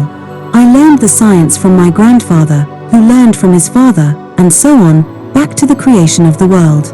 In those times, the master work could be written simply on an emerald. But men began to reject simple things, and to write tracts, interpretations, and philosophical studies. They also began to feel that they knew a better way than others had. Yet the emerald tablet is still alive today.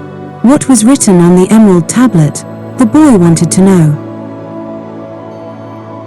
The alchemist began to draw in the sand, and completed his drawing in less than 5 minutes.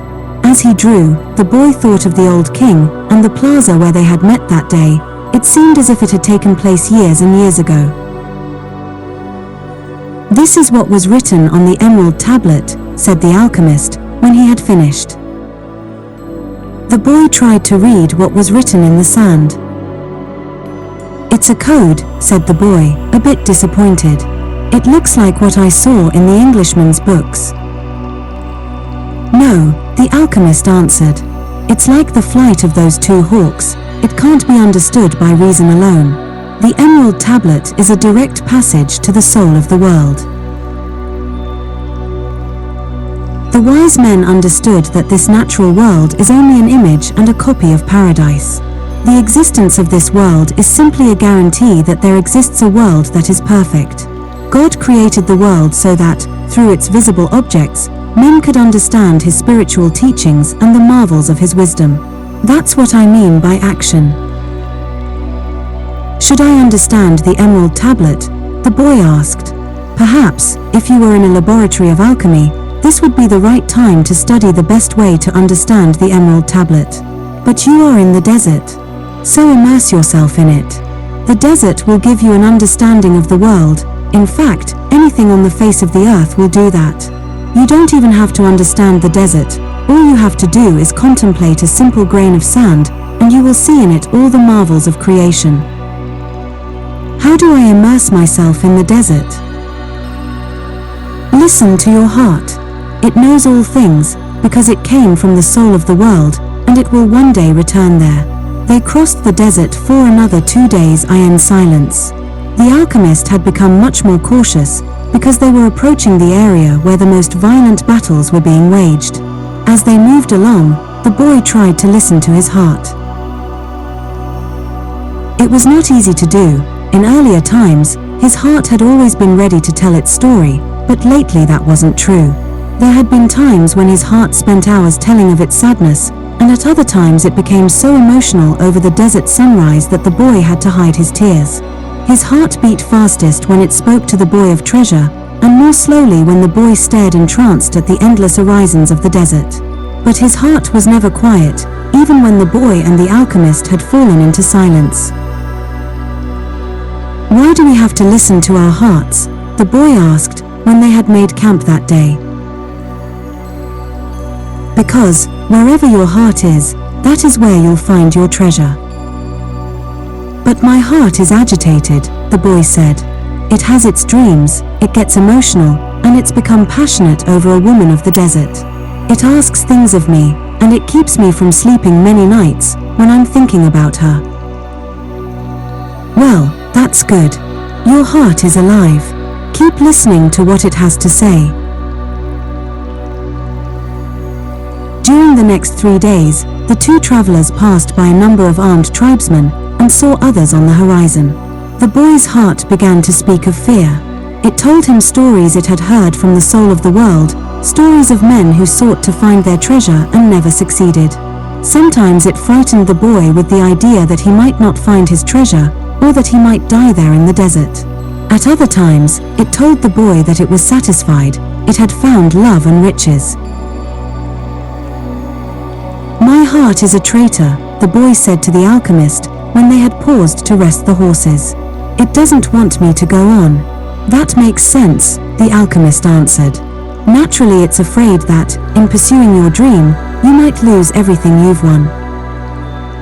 Well, then, why should I listen to my heart? Because you will never again be able to keep it quiet. Even if you pretend not to have heard what it tells you, it will always be there inside you, repeating to you what you're thinking about life and about the world. You mean I should listen, even if it's treasonous? Treason is a blow that comes unexpectedly. If you know your heart well, it will never be able to do that to you. Because you'll know its dreams and wishes, and will know how to deal with them. You will never be able to escape from your heart. So it's better to listen to what it has to say. That way, you'll never have to fear an unanticipated blow. The boy continued to listen to his heart as they crossed the desert. He came to understand its dodges and tricks, and to accept it as it was. He lost his fear, and forgot about his need to go back to the oasis, because, one afternoon, his heart told him that it was happy. Even though I complain sometimes, it said, it's because I'm the heart of a person, and people's hearts are that way. People are afraid to pursue their most important dreams, because they feel that they don't deserve them, or that they'll be unable to achieve them. We, their hearts, become fearful just thinking of loved ones who go away forever, or of moments that could have been good but weren't, or of treasures that might have been found but were forever hidden in the sands. Because, when these things happen, we suffer terribly. My heart is afraid that it will have to suffer, the boy told the alchemist one night as they looked up at the moonless sky. Tell your heart that the fear of suffering is worse than the suffering itself, and that no heart has ever suffered when it goes in search of its dreams, because every second of the search is a second's encounter with God and with eternity. Every second of the search is an encounter with God, the boy told his heart. When I have been truly searching for my treasure, every day has been luminous, because I've known that every hour was a part of the dream that I would find it. When I have been truly searching for my treasure, I've discovered things along the way that I never would have seen had I not had the courage to try things that seemed impossible for a shepherd to achieve." So his heart was quiet for an entire afternoon. That night, the boy slept deeply, and, when he awoke, his heart began to tell him things that came from the soul of the world. It said that all people who are happy have God within them, and that happiness could be found in a grain of sand from the desert, as the alchemist had said. Because a grain of sand is a moment of creation, and the universe has taken millions of years to create it, everyone on earth has a treasure that awaits him, his heart said. We, people's hearts, seldom say much about those treasures, because people no longer want to go in search of them. We speak of them only to children.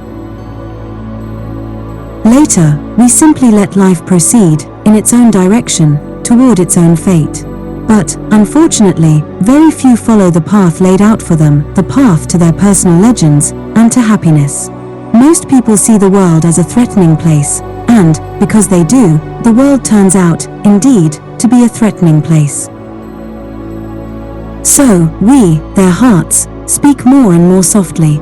We never stop speaking out, but we begin to hope that our words won't be heard. We don't want people to suffer because they don't follow their hearts. Why don't people's hearts tell them to continue to follow their dreams? The boy asked the alchemist. Because that's what makes a heart suffer most, and hearts don't like to suffer. From then on, the boy understood his heart. He asked it, please, never to stop speaking to him. He asked that, when he wandered far from his dreams, his heart press him and sound the alarm. The boy swore that, every time he heard the alarm, he would heed its message. That night, he told all of this to the alchemist. And the alchemist understood that the boy's heart had returned to the soul of the world. So what should I do now? The boy asked. Continue in the direction of the pyramids, said the alchemist, and continue to pay heed to the omens. Your heart is still capable of showing you where the treasure is. Is that the one thing I still needed to know? No, the alchemist answered. What you still need to know is this: before a dream is realized, the soul of the world tests everything that was learned along the way. It does this not because it is evil, but so that we can, in addition to realizing our dreams, master the lessons we've learned as we've moved toward that dream. That's the point at which most people give up. It's the point at which, as we say in the language of the desert, one dies of thirst just when the palm trees have appeared on the horizon. Every search begins with beginner's luck. And every search ends with the victors being severely tested. The boy remembered an old proverb from his country. It said that the darkest hour of the night came just before the dawn. On the following day, the first clear sign of danger appeared. 3 armed tribesmen approached and asked what the boy and the alchemist were doing there.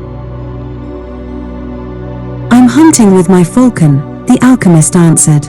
We're going to have to search you to see whether you're armed, one of the tribesmen said. The alchemist dismounted slowly, and the boy did the same. Why are you carrying money? Asked the tribesman when he had searched the boy's bag. I need it to get to the pyramids, he said. The tribesman who was searching the alchemist's belongings found a small crystal flask filled with a liquid and a yellow glass egg that was slightly larger than a chicken's egg. What are these things? He asked. That's the philosopher's stone and the elixir of life. It's the master work of the alchemists. Whoever swallows that elixir will never be sick again, and a fragment from that stone turns any metal into gold. The Arabs laughed at him, and the alchemist laughed along. They thought his answer was amusing, and they allowed the boy and the alchemist to proceed with all of their belongings. Are you crazy? The boy asked the alchemist, when they had moved on. What did you do that for? To show you one of life's simple lessons, the alchemist answered. When you possess great treasures within you, and try to tell others of them, seldom are you believed. They continued across the desert. With every day that passed, the boy's heart became more and more silent. It no longer wanted to know about things of the past or future. It was content simply to contemplate the desert, and to drink with the boy from the soul of the world. The boy and his heart had become friends, and neither was capable now of betraying the other.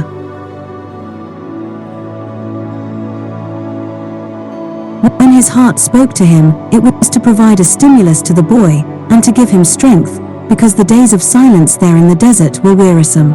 His heart told the boy what his strongest qualities were: his courage in having given up his sheep and in trying to live out his personal legend, and his enthusiasm during the time he had worked at the crystal shop. And his heart told him something else that the boy had never noticed. It told the boy of dangers that had threatened him, but that he had never perceived. His heart said that one time it had hidden the rifle the boy had taken from his father, because of the possibility that the boy might wound himself. And it reminded the boy of the day when he had been ill and vomiting out in the fields, after which he had fallen into a deep sleep. There had been 2 thieves farther ahead who were planning to steal the boy's sheep and murder him. But, since the boy hadn't passed by, they had decided to move on, thinking that he had changed his route. Does a man's heart always help him? The boy asked the alchemist. Mostly just the hearts of those who are trying to realize their personal legends. But they do help children, drunkards, and the elderly, too. Does that mean that I'll never run into danger? It means only that the heart does what it can, the alchemist said. One afternoon, they passed by the encampment of one of the tribes. At each corner of the camp were Arabs garbed in beautiful white robes, with arms at the ready. The men were smoking their hookahs and trading stories from the battlefield. No one paid any attention to the 2 travelers. There's no danger, the boy said, when they had moved on past the encampment. The alchemist sounded angry. Trust in your heart, but never forget that you're in the desert. When men are at war with one another, the soul of the world can hear the screams of battle. No one fails to suffer the consequences of everything under the sun. All things are one, the boy thought. And then, as if the desert wanted to demonstrate that the alchemist was right, 2 horsemen appeared from behind the travelers. You can't go any farther, one of them said. You're in the area where the tribes are at war.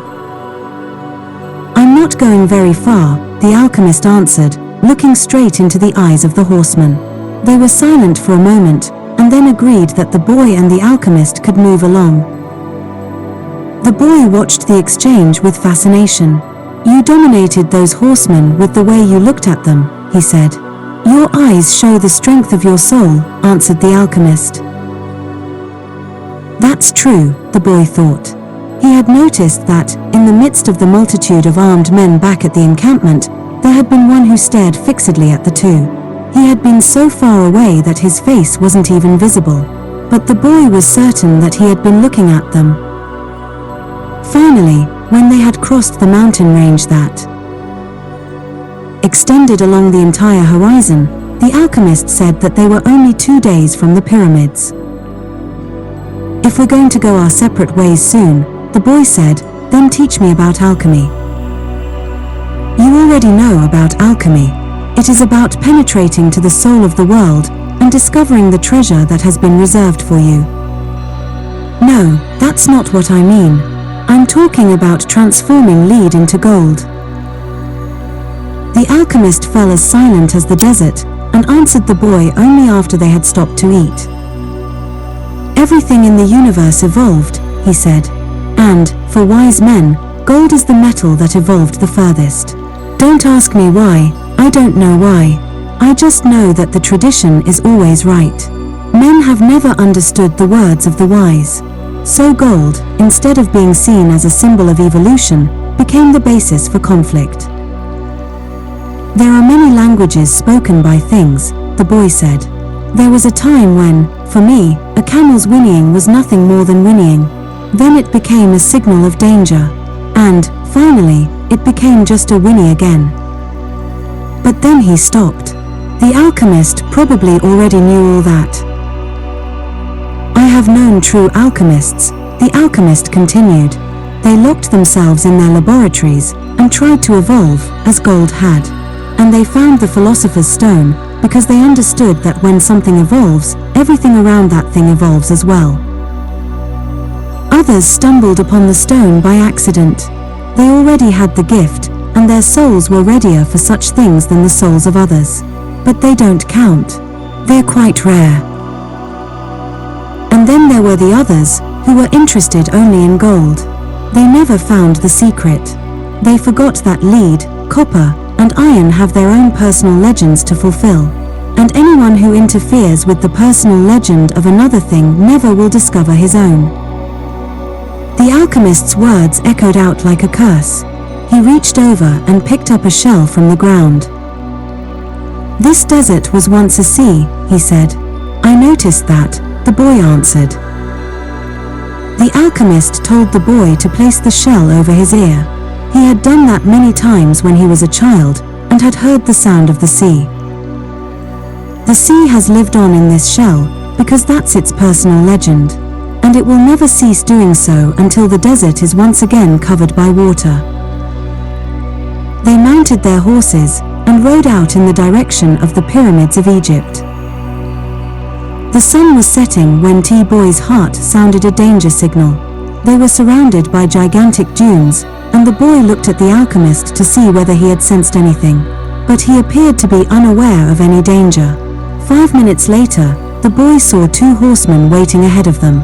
Before he could say anything to the alchemist, the 2 horsemen had become 10, and then 100. And then they were everywhere in the dunes. They were tribesmen dressed in blue, with black rings surrounding their turbans. Their faces were hidden behind blue veils, with only their eyes showing.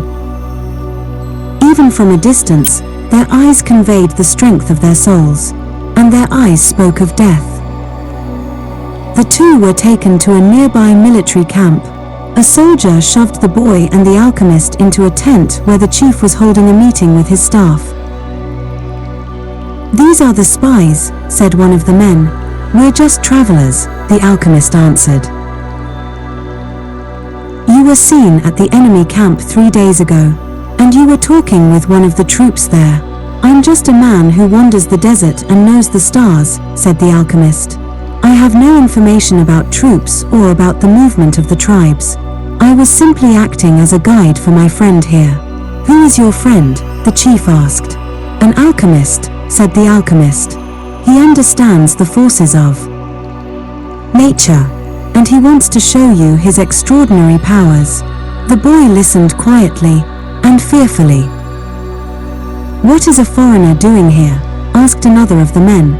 He has brought money to give to your tribe, said the alchemist, before the boy could say a word. And seizing the boy's bag, the alchemist gave the gold coins to the chief. The Arab accepted them without a word.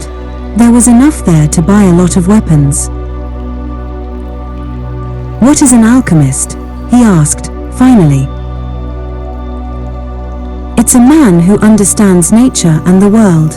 If he wanted to, he could destroy this camp just with the force of the wind. The men laughed.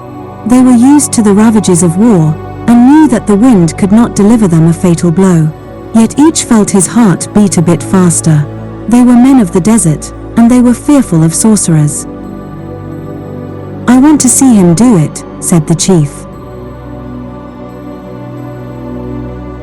He needs 3 days, answered the alchemist. He is going to transform himself into the wind, just to demonstrate his powers. If he can't do so, we humbly offer you our lives, for the honor of your tribe. You can't offer me something that is already mine, the chief said, arrogantly, but he granted the travelers 3 days. The boy was shaking with fear, but the alchemist helped him out of the tent. Don't let them see that you're afraid, the alchemist said. They are brave men, and they despise cowards. But the boy couldn't even speak. He was able to do so only after they had walked through the center of the camp. There was no need to imprison them. The Arabs simply confiscated their horses. So, once again, the world had demonstrated its many languages. The desert only moments ago had been endless and free, and now it was an impenetrable wall. You gave them everything I had, the boy said. Everything I've saved in my entire life. Well, what good would it be to you if you had to die? The alchemist answered. Your money saved us for 3 days. It's not often that money saves a person's life. But the boy was too frightened to listen to words of wisdom. He had no idea how he was going to transform himself into the wind. He wasn't an alchemist. The alchemist asked one of the soldiers for some tea and poured some on the boy's wrists. A wave of relief washed over him, and the alchemist muttered some words that the boy didn't understand. Don't give in to your fears, said the alchemist, in a strangely gentle voice. If you do, you won't be able to talk to your heart. But I have no idea how to turn myself into the wind. If a person is living out his personal legend, he knows everything he needs to know. There is only one thing that makes a dream impossible to achieve, the fear of failure. I'm not afraid of failing. It's just that I don't know how to turn myself into the wind. Well, you'll have to learn. Your life depends on it. But what if I can't? Then you'll die in the midst of trying to realize your personal legend. That's a lot better than dying like millions of other people who never even knew what their personal legends were. But don't worry, the alchemist continued. Usually the threat of death makes people a lot more aware of their lives. The first day passed. There was a major battle nearby, and a number of wounded were brought back to the camp. The dead soldiers were replaced by others, and life went on. Death doesn't change anything, the boy thought. You could have died later on, a soldier said to the body of one of his companions. You could have died after peace had been declared. But, in any case, you were going to die.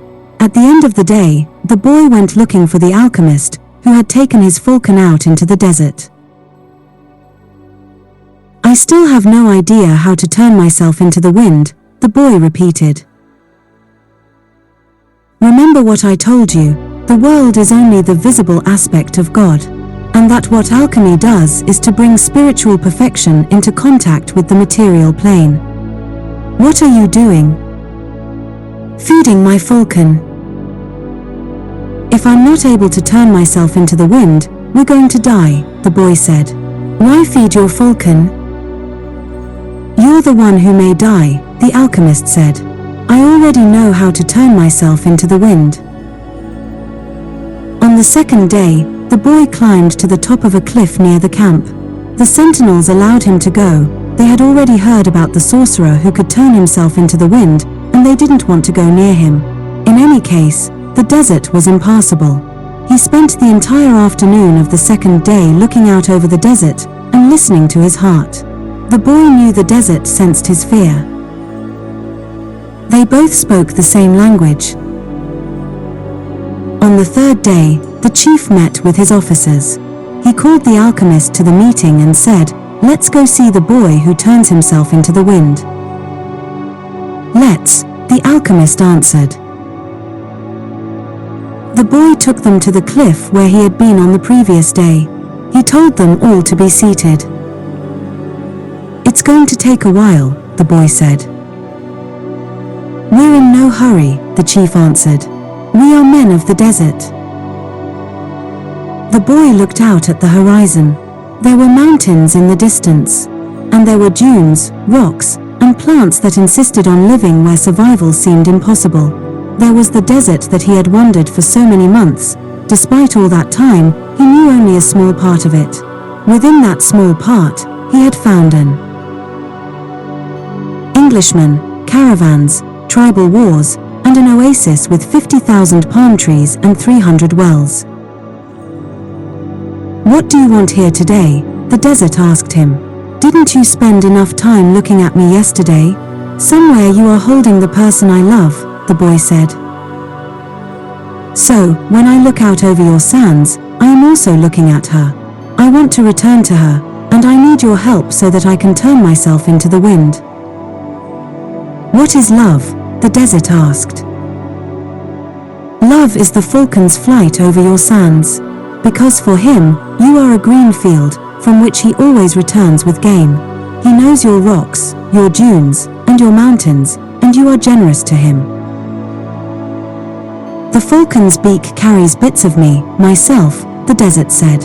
For years, I care for his game, feeding it with the little water that I have, and then I show him where the game is.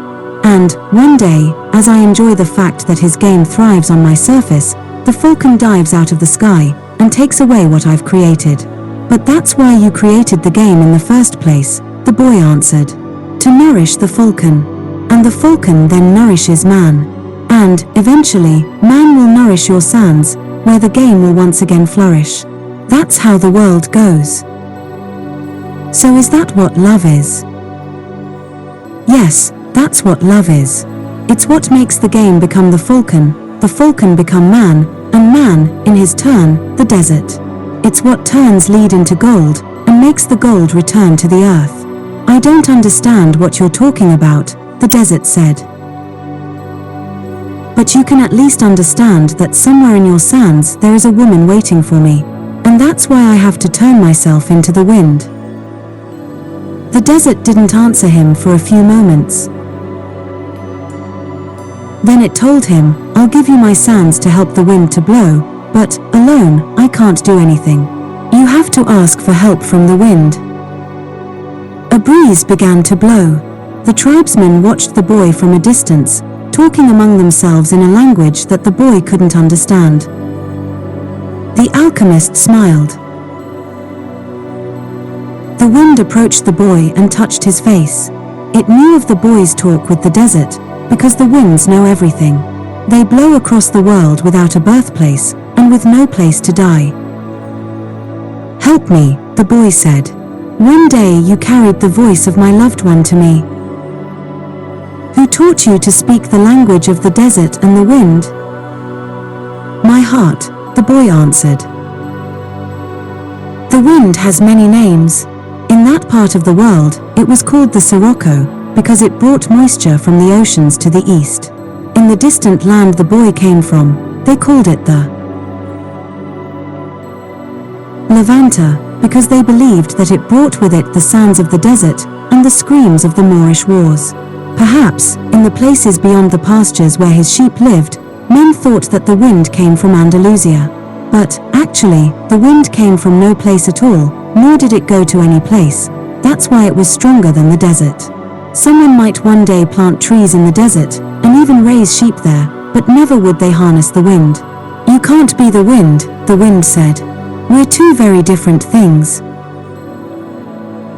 That's not true, the boy said. I learned the alchemist's secrets in my travels. I have inside me the winds, the deserts, the oceans, the stars, and everything created in the universe. We were all made by the same hand, and we have the same soul. I want to be like you, able to reach every corner of the world, cross the seas, blow away the sands that cover my treasure, and carry the voice of the woman I love. I heard what you were talking about the other day with the alchemist, the wind said. He said that everything has its own personal legend, but people can't turn themselves into the wind. Just teach me to be the wind for a few moments, the boy said. So you and I can talk about the limitless possibilities of people and the winds. The wind's curiosity was aroused, something that had never happened before. It wanted to talk about those things, but it didn't know how to turn a man into the wind. And look how many things the wind already knew how to do. It created deserts, sank ships, felled entire forests, and blew through cities filled with music and strange noises. It felt that it had no limits, yet here was a boy saying that there were other things the wind should be able to do. This is what we call love, the boy said, seeing that the wind was close to granting what he requested. When you are loved, you can do anything in creation. When you are loved, There's no need at all to understand what's happening, because everything happens within you, and even men can turn themselves into the wind. As long as the wind helps, of course. The wind was a proud being, and it was becoming irritated with what the boy was saying. It commenced to blow harder, raising the desert sands. But finally it had to recognize that, even making its way around the world, it didn't know how to turn a man into the wind. And it knew nothing about love. In my travels around the world, I've often seen people speaking of love and looking toward the heavens, the wind said, furious at having to acknowledge its own limitations. Maybe it's better to ask heaven. Well then, help me do that, the boy said. Fill this place with a sandstorm so strong that it blots out the sun. Then I can look to heaven without blinding myself. So the wind blew with all its strength, and the sky was filled with sand. The sun was turned into a golden disk. At the camp, it was difficult to see anything. The men of the desert were already familiar with that wind. They called it the Simum, and it was worse than a storm at sea. Their horses cried out, and all their weapons were filled with sand. On the heights, one of the commanders turned to the chief and said, "Maybe we had better end this." They could barely see the boy. Their faces were covered with the blue cloths, and their eyes showed fear. "Let's stop this," another commander said. "I want to see the greatness of Allah," the chief said, with respect. "I want to see how a man turns himself into the wind." But he made a mental note of the names of the two men who had expressed their fear. As soon as the wind stopped, he was going to remove them from their commands, because true men of the desert are not afraid. "The wind told me that you know about love," the boy said to the sun. "If you know about love, you must also know about the soul of the world, because it's made of love. From where I am," the sun said, "I can see the soul of the world. It communicates with my soul, and together we cause the plants to grow and the sheep to seek out shade. From where I am, and I'm a long way from the earth, I learned how to love. I know that if I came even a little bit closer to the earth, everything there would die, and the soul of the world would no longer exist. So we contemplate each other, and we want each other, and I give it life and warmth, and it gives me my reason for living. So you know about love," the boy said. "And I know the soul of the world, because we have talked at great length to each other during this endless trip through the universe. It tells me that its greatest problem is that, up until now, only the minerals and vegetables understand that all things are one. That there's no need for iron to be the same as copper, or copper the same as gold. Each performs its own exact function as a unique being, and everything would be a symphony of peace if the hand that wrote all this had stopped on the 5th day of creation.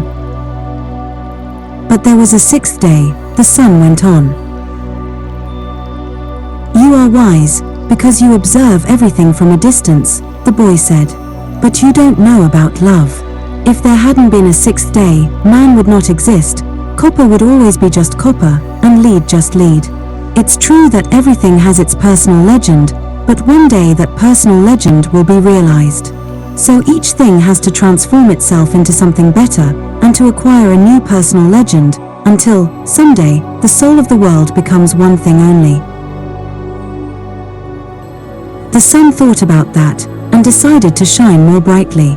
The wind, which was enjoying the conversation, started to blow with greater force, so that the sun would not blind the boy. "This is why alchemy exists," the boy said. "So that everyone will search for his treasure, find it, and then want to be better than he was in his former life.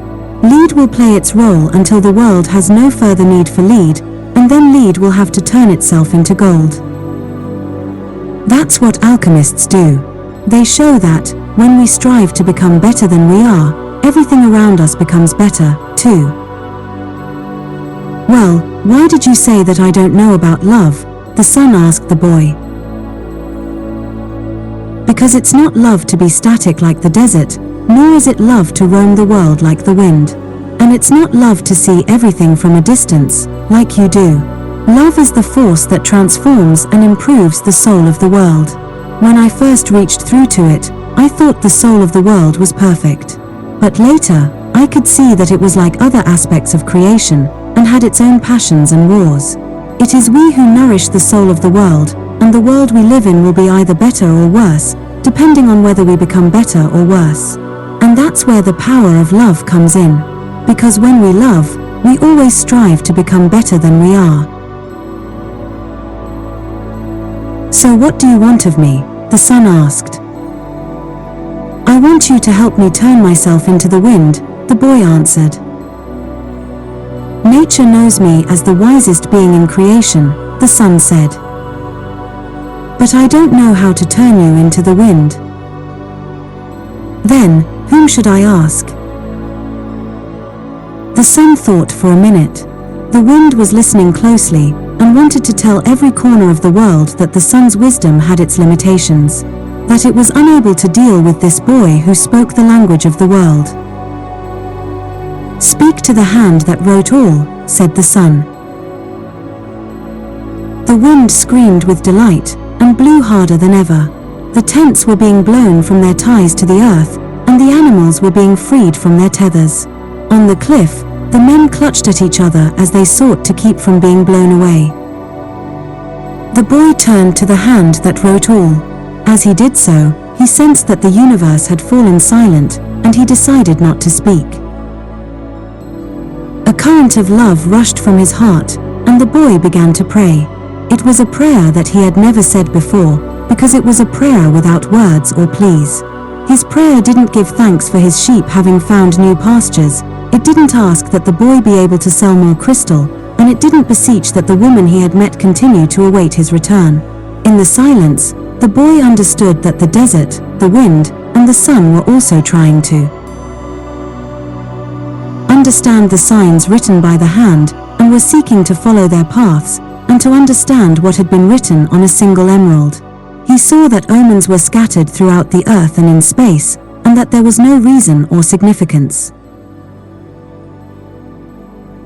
attached to their appearance. He could see that not the deserts, nor the winds, nor the sun, nor people knew why they had been created, but that the hand had a reason for all of this, and that only the hand could perform miracles, or transform the sea into a desert, or a man into the wind.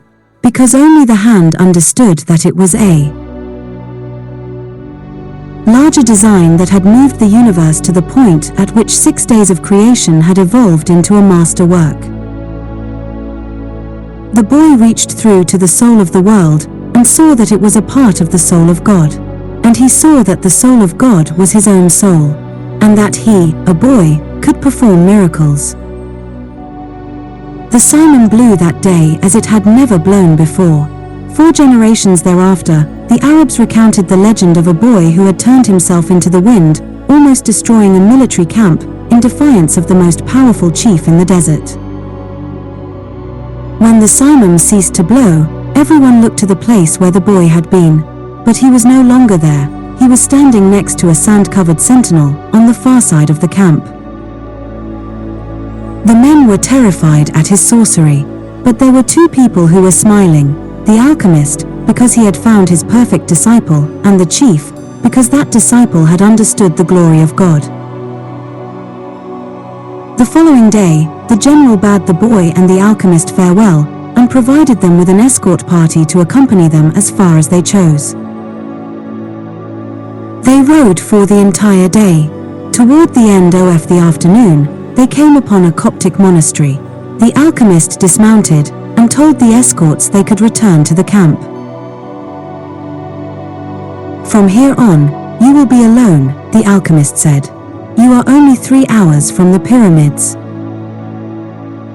Thank you, said the boy. You taught me the language of the world. I only invoked what you already knew. The alchemist knocked on the gate of the monastery. A monk dressed in black came to the gates.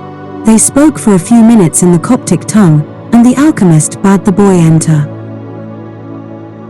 I asked him to let me use the kitchen for a while. The alchemist smiled. They went to the kitchen at the back of the monastery. The alchemist lighted the fire, and the monk brought him some lead, which the alchemist placed in an iron pan. When the lead had become liquid, The alchemist took from his pouch the strange yellow egg. He scraped from it a sliver as thin as a hair, wrapped it in wax, and added it to the pan in which the lead had melted. The mixture took on a reddish color, almost the color of blood. The alchemist removed the pan from the fire and set it aside to cool. As he did so, he talked with the monk about the tribal wars. "I think they're going to last for a long time," he said to the monk. The monk was irritated.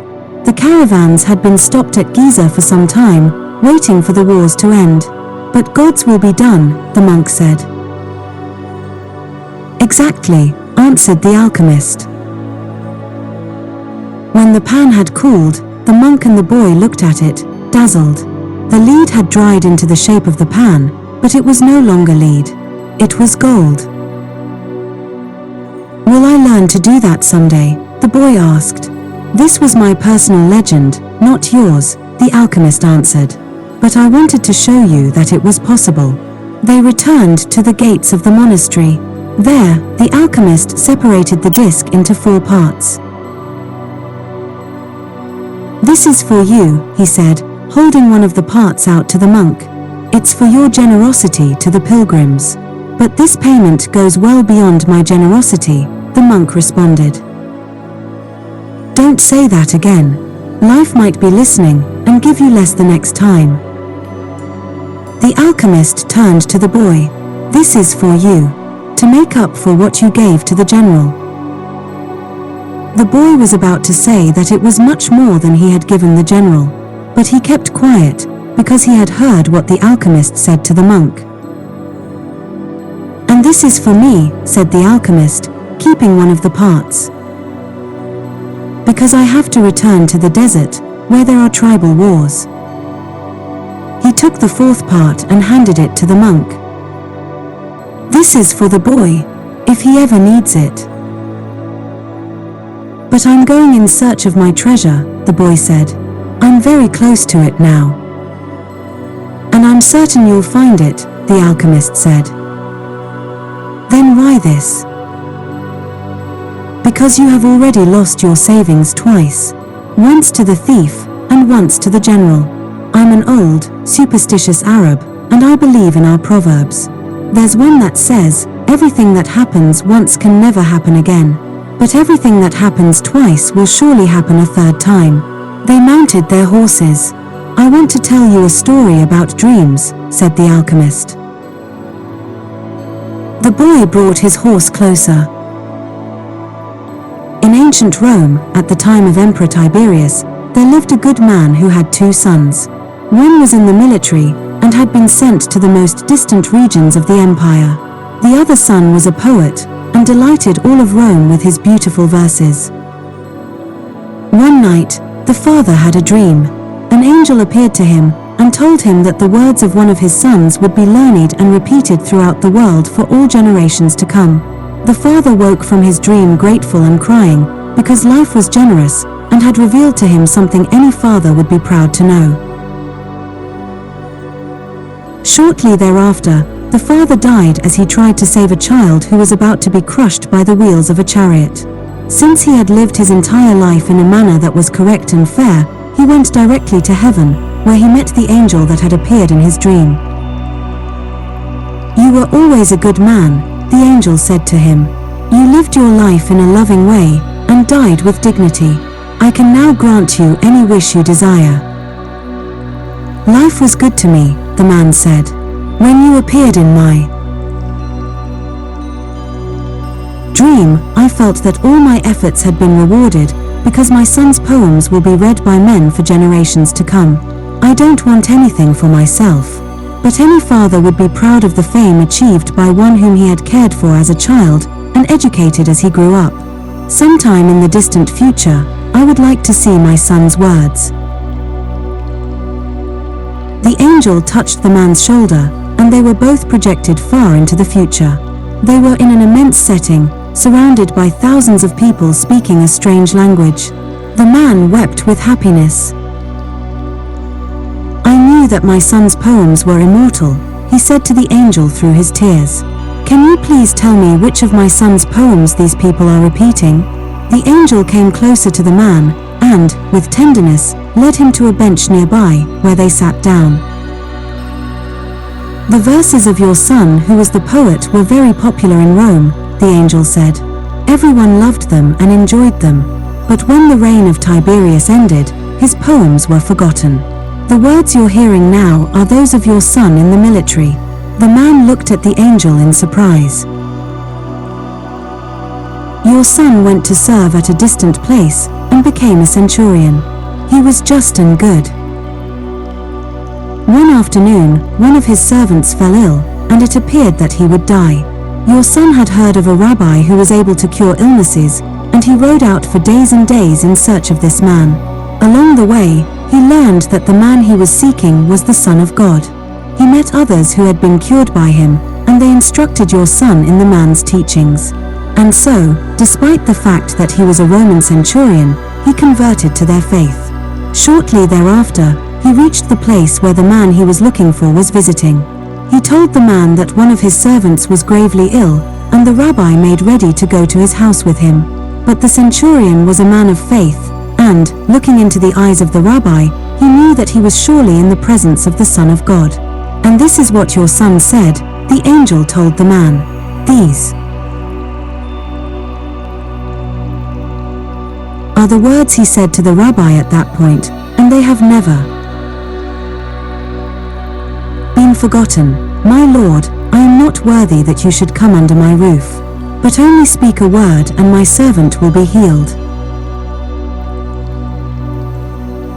The alchemist said, no matter what he does, every person on earth plays a central role in the history of the world. And normally he doesn't know it. The boy smiled. He had never imagined that questions about life would be of such importance to a shepherd.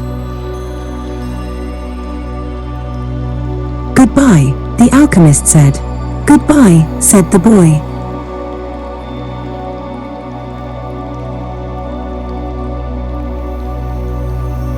The boy rode along through the desert for several hours, listening avidly to what his heart had to say.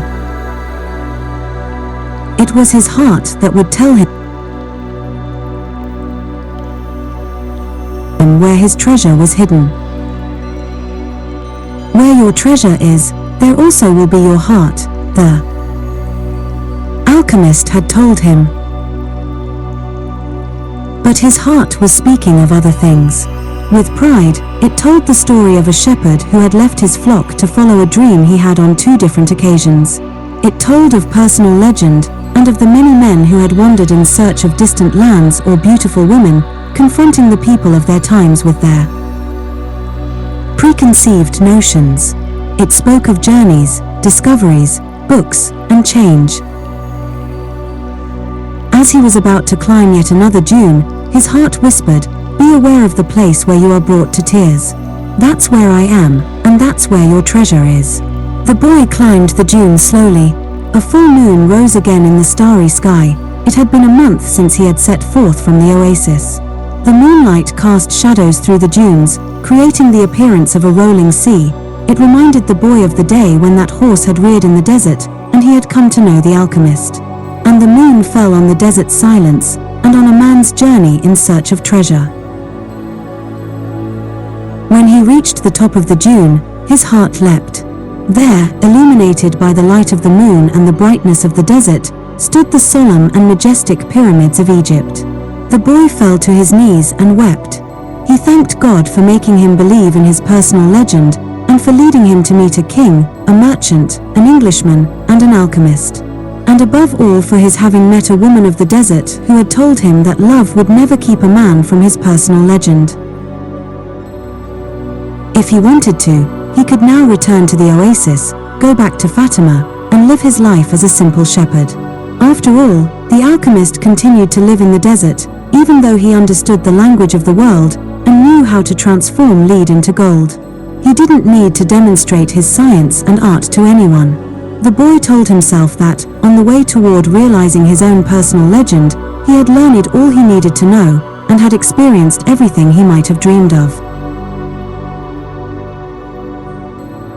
But here he was, at the point of finding his treasure, and he reminded himself that no project is completed until its objective has been achieved. The boy looked at the sands around him and saw that, where his tears had fallen, a scarab beetle was scuttling through the sand. During his time in the desert, he had learned that, in Egypt, the scarab beetles are a symbol of God. Another omen.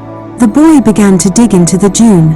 As he did so, he thought of what the crystal merchant had once said, that anyone could build a pyramid in his backyard. The boy could see now that he couldn't do so if he placed stone upon stone for the rest of his life. Throughout the night, the boy dug at the place he had chosen, but found nothing. He felt weighted down by the centuries of time since the pyramids had been built. But he didn't stop. He struggled to continue digging as he fought the wind, which often blew the sand back into the excavation. His hands were abraded and exhausted, but he listened to his heart. It had told him to dig where. His tears fell.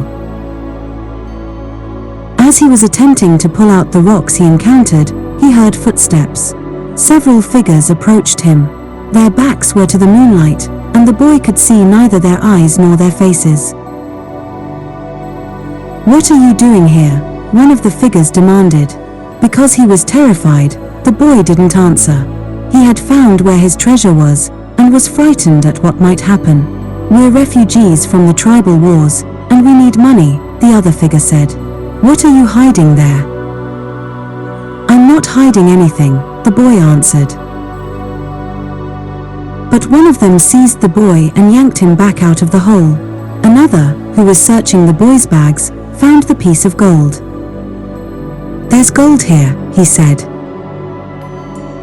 The moon shone on the face of the Arab who had seized him, and in the man's eyes the boy saw death. He's probably got more gold hidden in the ground. They made the boy continue digging, but he found nothing. As the sun rose, the men began to beat the boy. He was bruised and bleeding, his clothing was torn to shreds, and he felt that death was near. "What good is money to you if you're going to die? It's not often that money can save someone's life," the alchemist had said. Finally, the boy screamed at the men, "I'm digging for treasure," and, although his mouth was bleeding and swollen, he told his attackers that he had twice dreamed of a treasure hidden near the pyramids of Egypt. The man who appeared to be the leader of the group spoke to one of the others. "Leave him. He doesn't have anything else. He must have stolen this gold." The boy fell to the sand, nearly unconscious. The leader shook him and said, "We're leaving." But before they left, he came back to the boy and said, "You're not going to die. You'll live, and you'll learn that a man shouldn't be so stupid." 2 years ago, right here on this spot, I had a recurrent dream, too. I dreamed that I should travel to the fields of Spain and look for a ruined church where shepherds and their sheep slept. In my dream, there was a sycamore growing out of the ruins of the sacristy, and I was told that, if I dug at the roots of the sycamore, I would find a hidden treasure. But I'm not so stupid as to cross an entire desert just because of a recurrent dream. And they disappeared. The boy stood up shakily, and looked once more at the pyramids. They seemed to laugh at him, and he laughed back, his heart bursting with joy. Because now he knew where his treasure was. Epilogue. The boy reached the small, abandoned church just as night was falling. The sycamore was still there in the sacristy, and the stars could still be seen through the half-destroyed roof. He remembered the time he had been there with his sheep. It had been a peaceful night, except for the dream. Now he was here not with his flock, but with a shovel. He sat looking at the sky for a long time. Then he took from his knapsack a bottle of wine, and drank some. He remembered the night in the desert when he had sat with the alchemist, as they looked at the stars and drank wine together. He thought of the many roads he had traveled, and of the strange way God had chosen to show him his treasure. If he hadn't believed in the significance of recurrent dreams, he would not have met the gypsy woman, the king, the thief, or, well, it's a long list. But the path was written in the omens, and there was no way I could go wrong, he said to himself. He fell asleep, and when he awoke the sun was already high. He began to dig at the base of the sycamore. "You old sorcerer," the boy shouted up to the sky. "You knew the whole story. You even left a bit of gold at the monastery so I could get back to this church." The monk laughed when he saw me come back in tatters. "Couldn't you have saved me from that?" "No," he heard a voice on the wind say. "If I had told you, you wouldn't have seen the pyramids. They're beautiful, aren't they?" The boy smiled and continued digging. Half an hour later, his shovel hit something solid. An hour later, he had before him a chest of Spanish gold coins. There were also precious stones, gold masks adorned with red and white feathers, and stone statues embedded with jewels. The spoils of a conquest that the country had long ago forgotten, and that some conquistador had failed to tell his children about. The boy took out Urim and Thummim from his bag. He had used the two stones only once, one morning when he was at a marketplace.